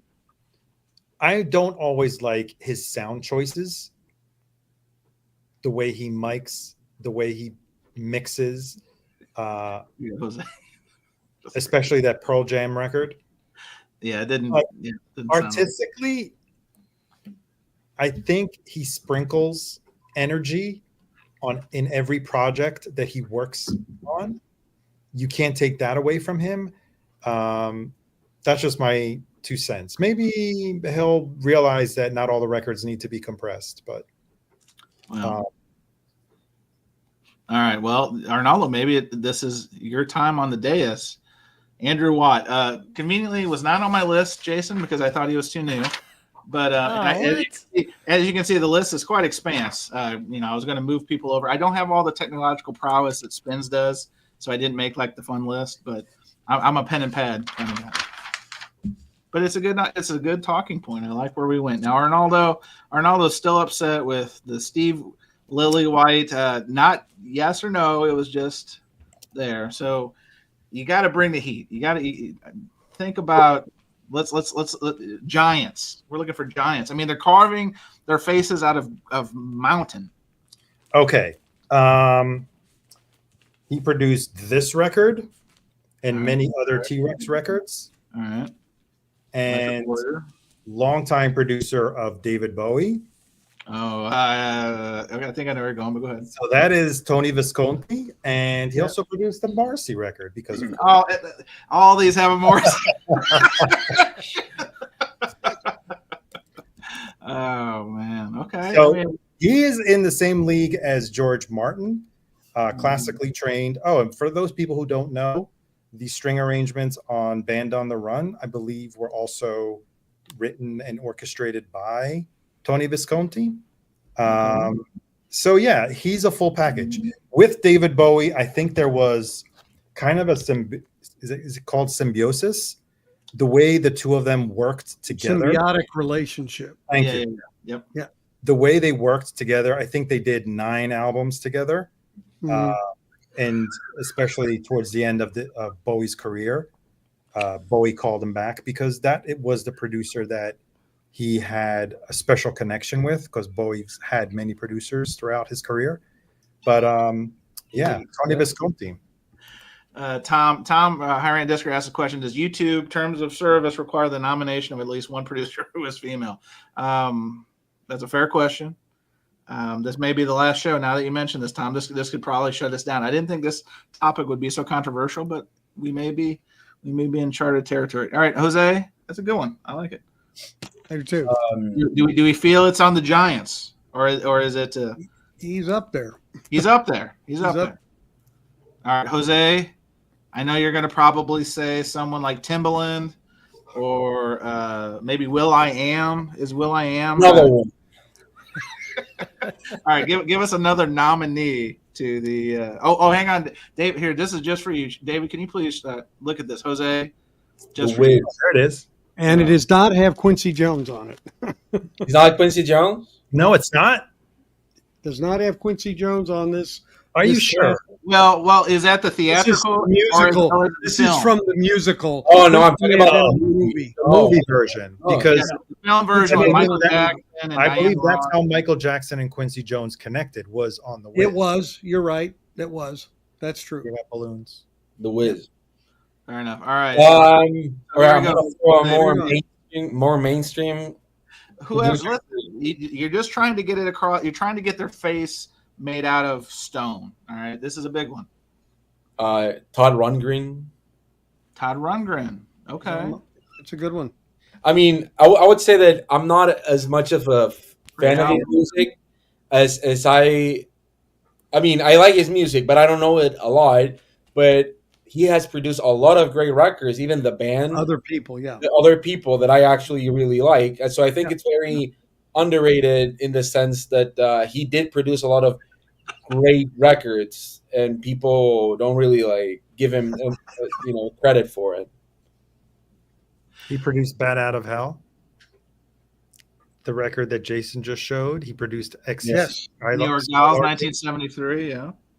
So He he's produced produced I over. got Todd on my list. Patti Smith as well. Yeah, Some Patti Smith records. he produced "Horses," right? Was it "Horses" that he produced? No, that was John Wait. Cale. Oh wait, sorry. Oh I yeah. was gonna say John Cale, but I mean he did produce the Stooges and Nico, but I thought it was too biased. Okay.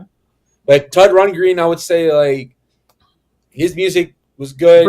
He produced Hall and Oates too, if I'm not mistaken, right? The band as well. Right. And H. Right. XTC. XTC, I said that, yeah. Yeah, so I think he's pretty Wow. as a Yeah, producer.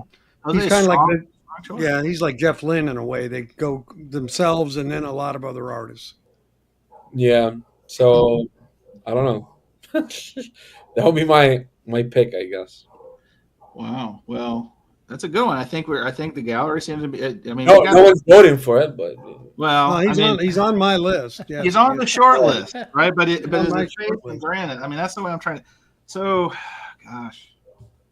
and he didn't produce the Wiz, so Well, see, if we're thinking about it, about the Immortals, like WrestleMania, the showcase of the Immortals, I mean, that's tough.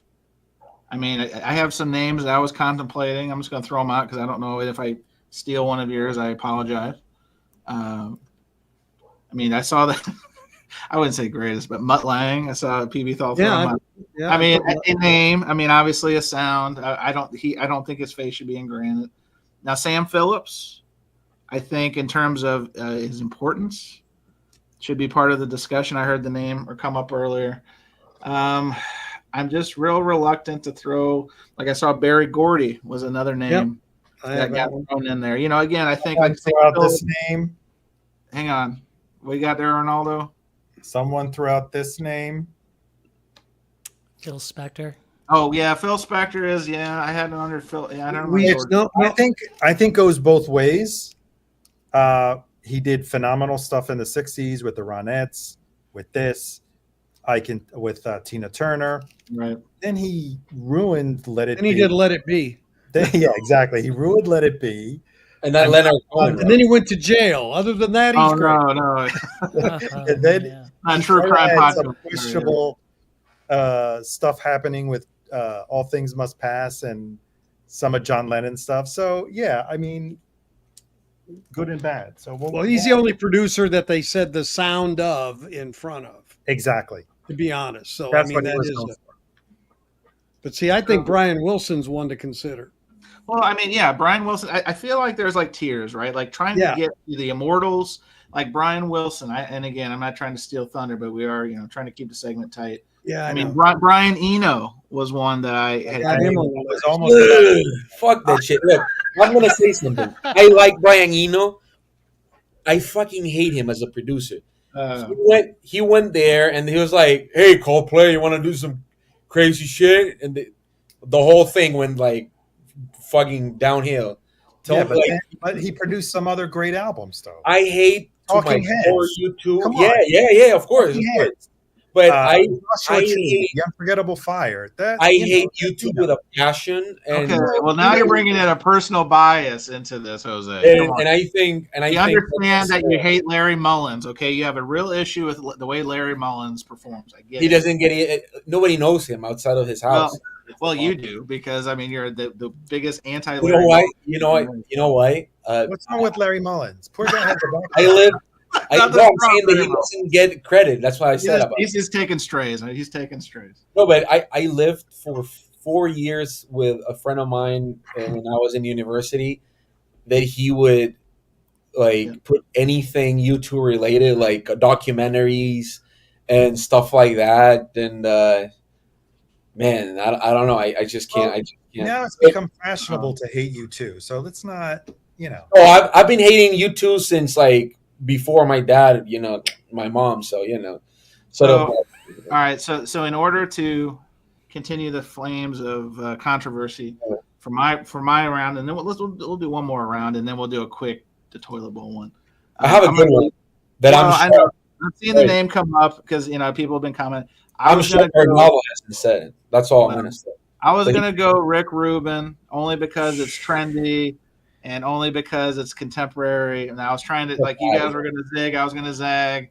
If you think about the types of artists he's produced, I mean, Wildflowers is one of my favorite albums, bar none. I'm bringing a little personal bias into it too. Yes, the Johnny Cash work he did on the Cash album. That's the last good record he did. That's the last good record he did. Again, you think about starting Def Jam and again talking about hip hop from the East Coast, right? I get a little tease. I mean, he was on your list, Arnaldo. Is that what you've got all these? It's your turn to. Oh my god! Holding it up. I mean, the band hates that record themselves, so yeah. Well, it's funny when I picked it out. I looked up the Wikipedia, something on Wikipedia about Rick Rubin, and how the band, like I think it was Geezer Butler, said, yeah, he comes to us and says, "Forget you're a metal band," and forget you're a metal band, and pretend that you just released your first record. How do you follow that up with? So it's funny you say that. He did the similar thing to Metallica. So Metallica came off of Saint Anger, which was panned, right? If you think about some kind of monster documentary trash, Saint Anger, like it was the Bob Rock swan song where Bob Rock was trying to be the new member of Metallica. He was, they were in between bassists. Newsted had left the band before they brought in Robert Trujillo. Bob Rock is playing all the bass parts. There's overload on snare anyway, big mess. So come on off of Saint Anger. They enlist Rick Rubin. They want to freshen it up. And Rick Rubin said to them, let's pretend I want you to make the album. It was ultimately Death Magnetic, 2008. Let's make an album that you would have made right after Injustice for All. So I think that was before the Black Album, right? So, and Death Magnetic, again, this is a cliche, returned to form in a lot of ways. They got off of that Saint Anger nonsense. But it's because he has with an idea, and then he tells people to just completely change course in how they're approaching the album. The only thing about Death Magnetic that I can think of that resembles anything to do with their early work was that The Day That Never Comes had a 90-minute intro for whatever. Yeah, but see, that goes in the spirit of Justice for All had a lot of long songs. It was right? It was them connecting the dots of the 7-minute, 8-minute song. Yes.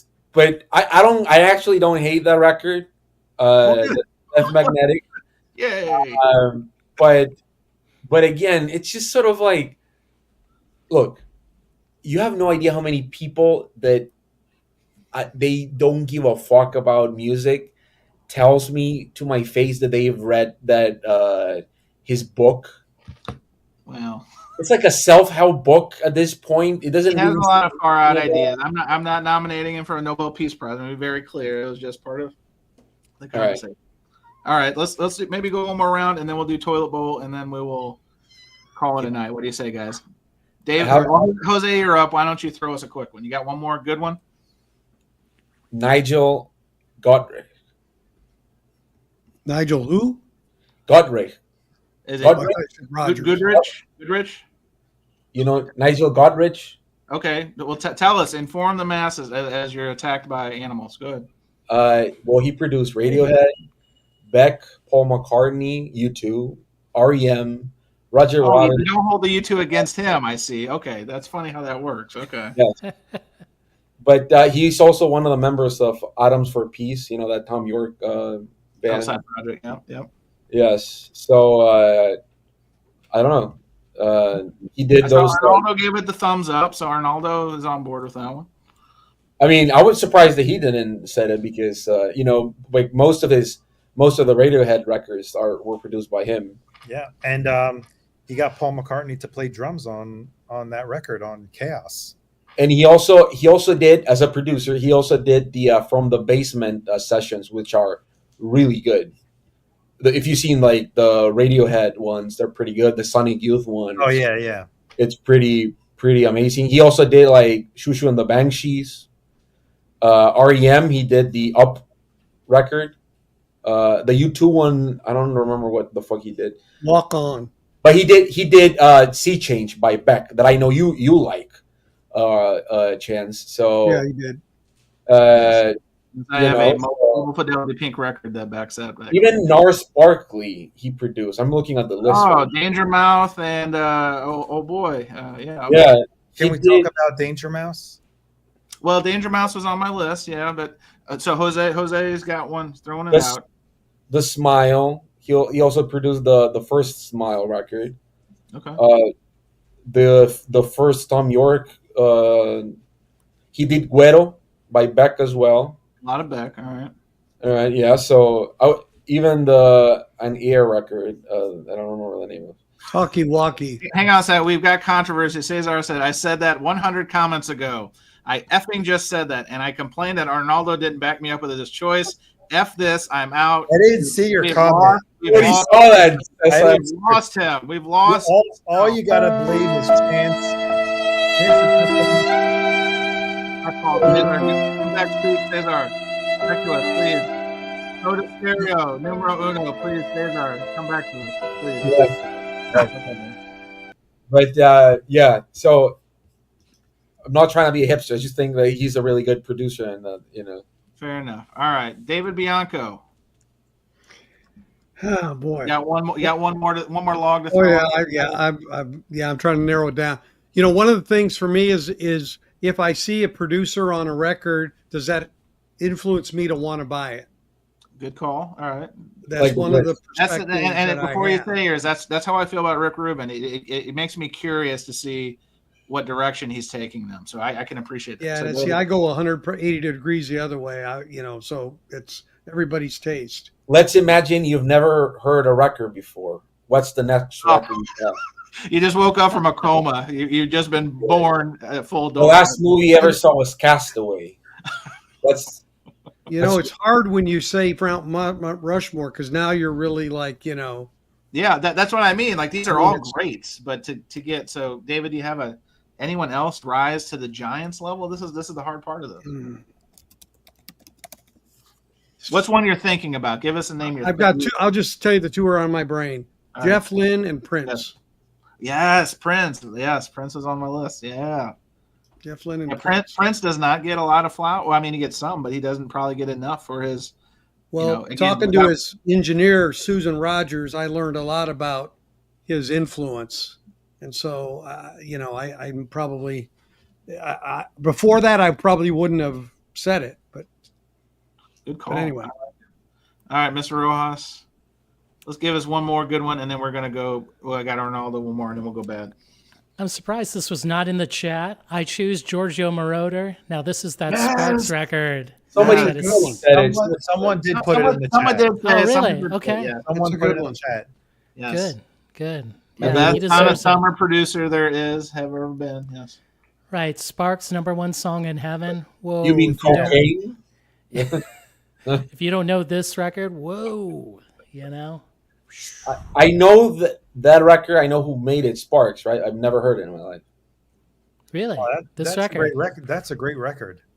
I know, This- but I haven't heard it. Hang on a sec, guys. I hate to interrupt us. We've got breaking news. Breaking news. Say the Indy. Cesar is back. He said, "Good thing there's better programming." This concludes the Cesar heel turn. He said, "Good thing there's better programming. Just finished watching Brazil beat Colombia and Mexico winning 1-0 to Canada. Wait, is that football or the trade war that's going on? Oh, Oh, jeez. Jose, that's a Bianco level joke. Come on, now. David. I didn't know Mexico and Canada were going after each other. No, but they're winning between who. This is the end of civilization. So no, Giorgio Moroder. I love the choice. It was definitely on my short list. Great call. I would say maybe He also produced Flashdance What a Feeling, right? Yes. Yeah, a lot of Casablanca records, a lot of disco. yes. Oh, yes. I Very mean, distinct sound. Like I Feel Love. It the was the grandfather of synth. Is it safe to say? I mean, Daft Punk made a song about him. Well, he's in this song. Yeah. My name is Giorgio, right? That's exactly how it sounded, Jose. Exactly. and All right. he did push it to the limit, Oh, Scarface, my man. Yes, sir. I love it. All right, Arnaldo, you got one more good one. I don't know if I have another good one. Hold on. We've run out. Take another We've run bad out of one. the It's good okay. ones. Yeah, now, Vinyl and Kicks. Nile Rodgers. That was one. That was on. Yeah, he was on my list. Yeah, I had pulled this out because I wanted to talk about Brian Eno, but Oh no, Jose ruined Brian. Jose Eno threw for Ooh us. on U2 and Brian. Okay, so U2 approached. They had to convince Brian Eno to produce this record. He was like, I don't think we're going to work well together. After coming off the heels of War, Really we insulted reached in out it. to him and said, we want you to produce our next record. And he was like, I don't know about that. I don't know if we could do anything good. Turns out they did.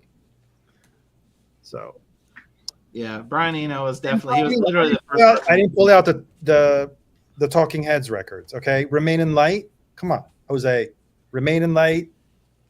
I just think that the Era of music. 90s to like 2000s.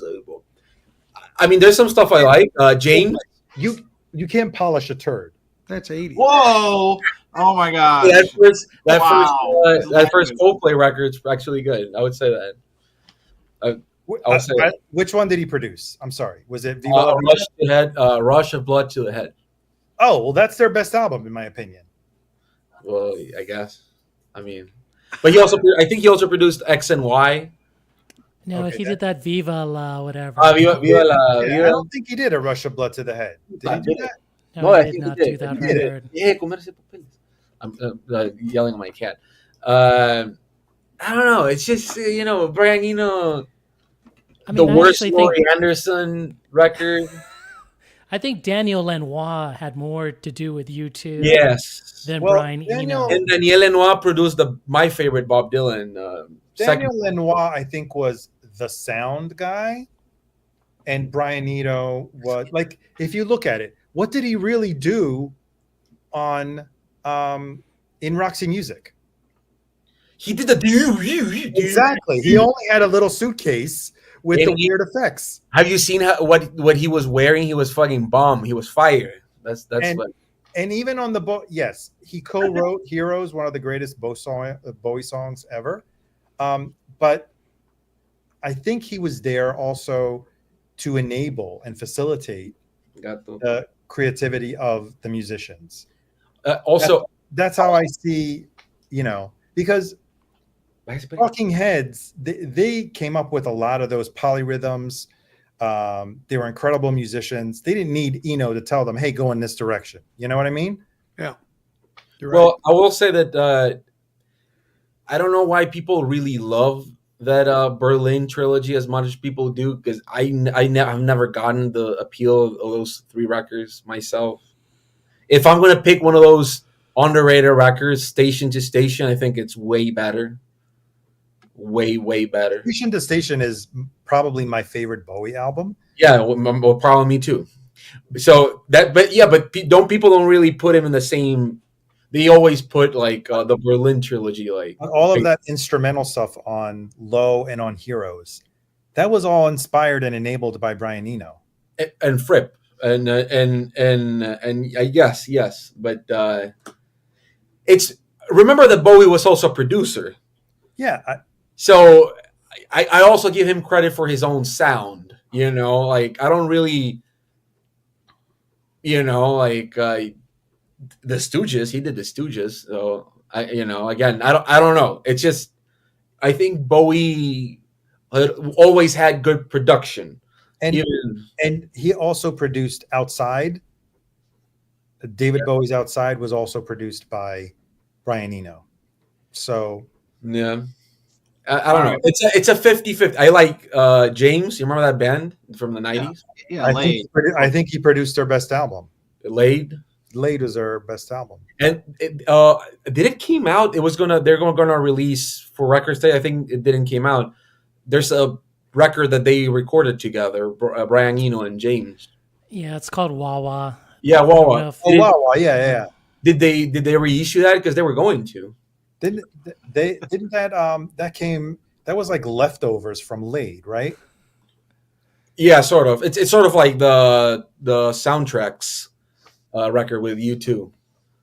It was his like thing, I guess, in the 90s. He was like, "Hey, you want to do weird shit?" And then Bono's like, "I want to sing in this song," and there's like, "No." That sounded just like him. Yeah. We call him Paul. Where I'm from, we call him Paul because that's his name. This would be interesting to see Jose talk about the history of U2. Let's go through one quick round of what again, trying to affectionately, no disrespect, but kind of the Mount Rushmore to the Mount Flushmore. Let's go round the dais once.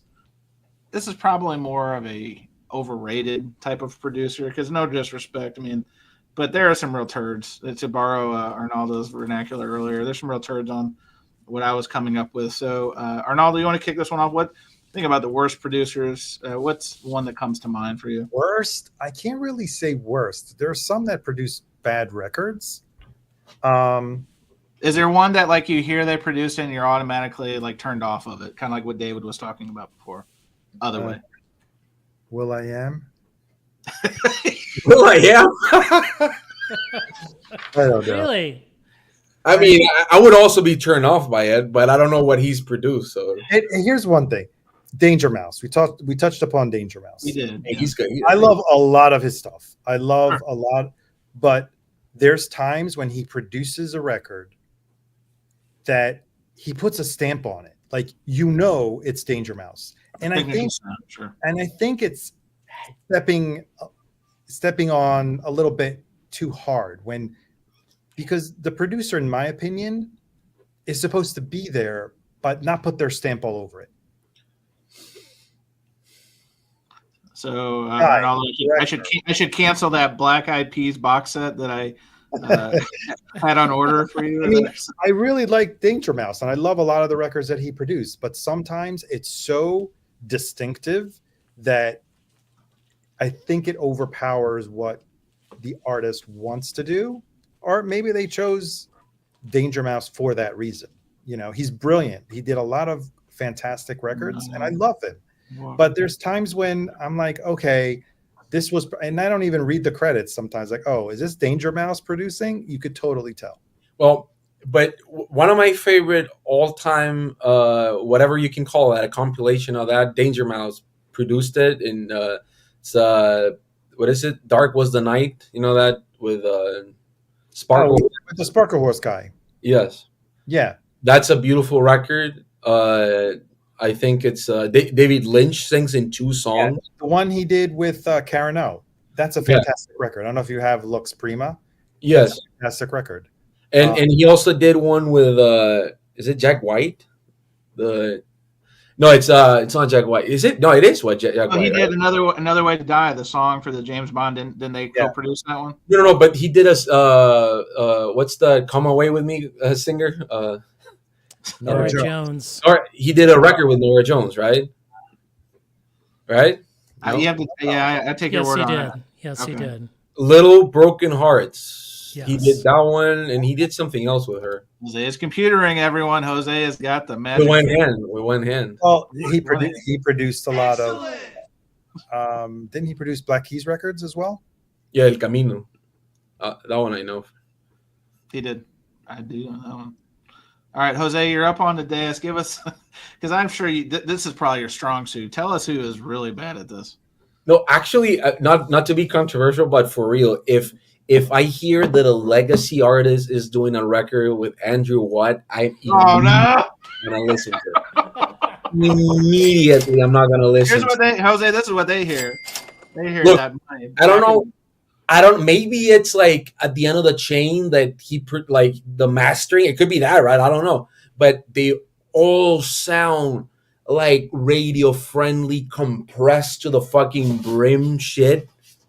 I don't understand the appeal. He's just sort of like, let's have fun in the fucking studio, right?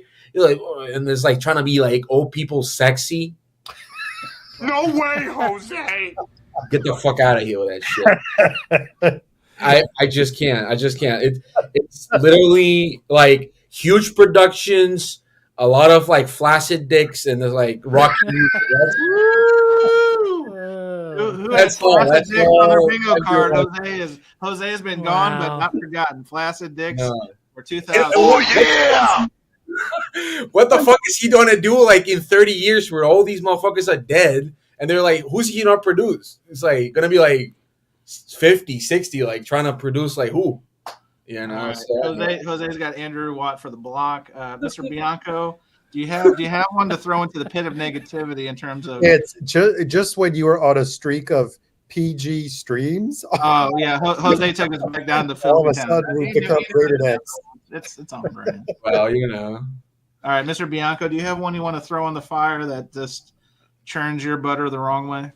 Mine was Rick Rubin, so that's easy. Oh God! Oh, But no.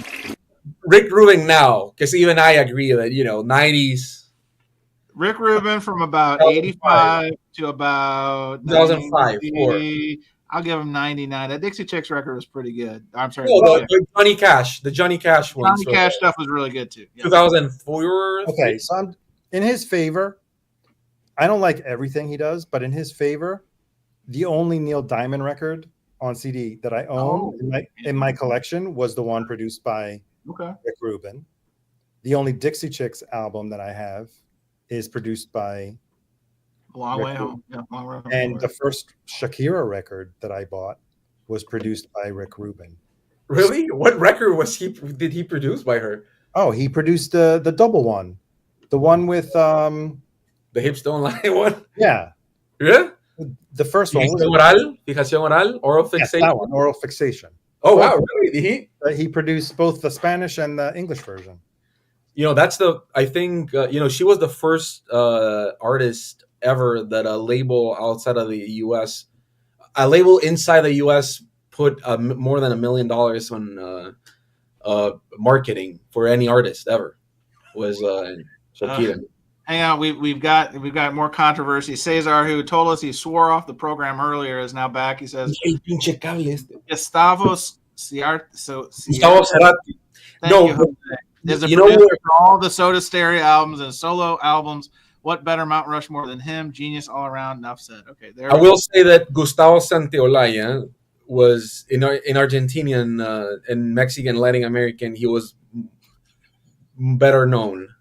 So Cesar, I know he's trying to just put Soda Stereo shit like in the chat, but All right. Gustavo Santaolalla was a producer. So, before we give it to perhaps the most negative person on the day, it's Jason Rojas. I did want to throw out a couple of turd letters that came to my mind. Max Martin was one, but probably the one. If I had to pick one for this segment, I've got to say Jose's favorite. I'm sorry, Jose. I'm going to break your heart. Dr. Luke. Dr. Luke, straight trash. Pretty well known. Dr. Luke makes me puke. Thank you. Is this a unanimous? David, do you agree Dr. Luke is the worst? Yes. Okay, so But can you look to Jason in the eyes when he bought that Katy Perry record? Can you look in his eyes? Flushmore, yes. But yes, Dr. Luke and his Katy Perry and Taylor Swift and Kesha contributions to our pop culture. All right, Jason, your big moment is here. The worst producer. My Flushmore would be Jack Antonoff. This is He Taylor was on Swift my list. Yes, sir. smoking a bowl here, like she's about to hit that bowl hard. All right. Also, can we all agree that the fact that he produced that he was in a band called Fun that I hated when I was like they had the one good album, right? I mean, I don't know. Oh, and Autograph Flex. That's The Taylor Swift auto flex, Jason. Oh, he just had to- Jason, you see the connotation there, right? It's like you smoke a bowl, right, and then you fall asleep on the That's crusty right. couch and the crusty couch. crusty couch where the It- stains, wait, stains is don't that- lie. Is that what you're saying, Jose? Stains don't lie. Is that the vinyl rewind set that she's sleeping on? Oh my gosh. I'll ask Eric. I still have a line to Eric. Vinyl rewind. Yeah. All right. Fair enough. Yes. Jack. You need to get Antonoff. that slabbed. Yeah. Oh, I think. man. Yeah. Slab Daddy. Come on. Yeah. I know Steve Aoki is eagerly promoting his slab situation. Wait, So wait, for real, every single record he owns is slabbed. Why the That fuck? says- that says everything. That says everything. That's And did you saw that photo that I sent? There are records that are slapped with a number 4. Like, why would you even slap that shit? Like, well. well, Those questions and more will be answered on the next Surface Noise A side. what a cliffhanger! What a All right. Listen, I think we had a powerful show. I think we made a difference in the world of record collecting. I think we talked about a lot of potent and powerful topics. Vinyl Me Please, the Mount Rushmore. We hit them all.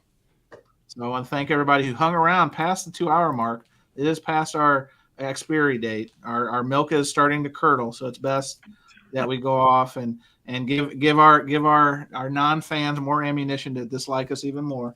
I want to thank my guests again, David Bianco, Safe and Sound Texas Audio Excursion. If you don't know, now you know. By the way, there's a Southwest Audio Fest, Dallas Fort Worth, tomorrow, Saturday, and Sunday. There you go. David will be signing autographs if you bring up the term At the surface noise. Surface noise. Hilton Anatole in Dallas, 3 days.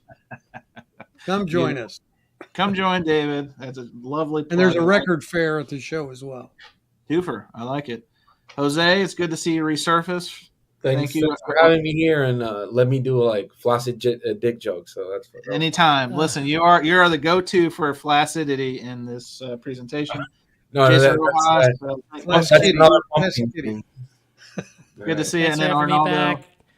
Good to be back, everyone. Thank Julio. you. In the gallery. Next week, Spins Vinyl. You've heard of them. B-side. You've heard of them. A lot of these folks will be back. I will Me not be and back. Thank you for joining us. I'll see you in 2 weeks. And is it 2 and 2? Chuck Woolery. Shout out to the immortal Chuck Woolery. We'll catch you then. Later. Good night, guys. See you guys.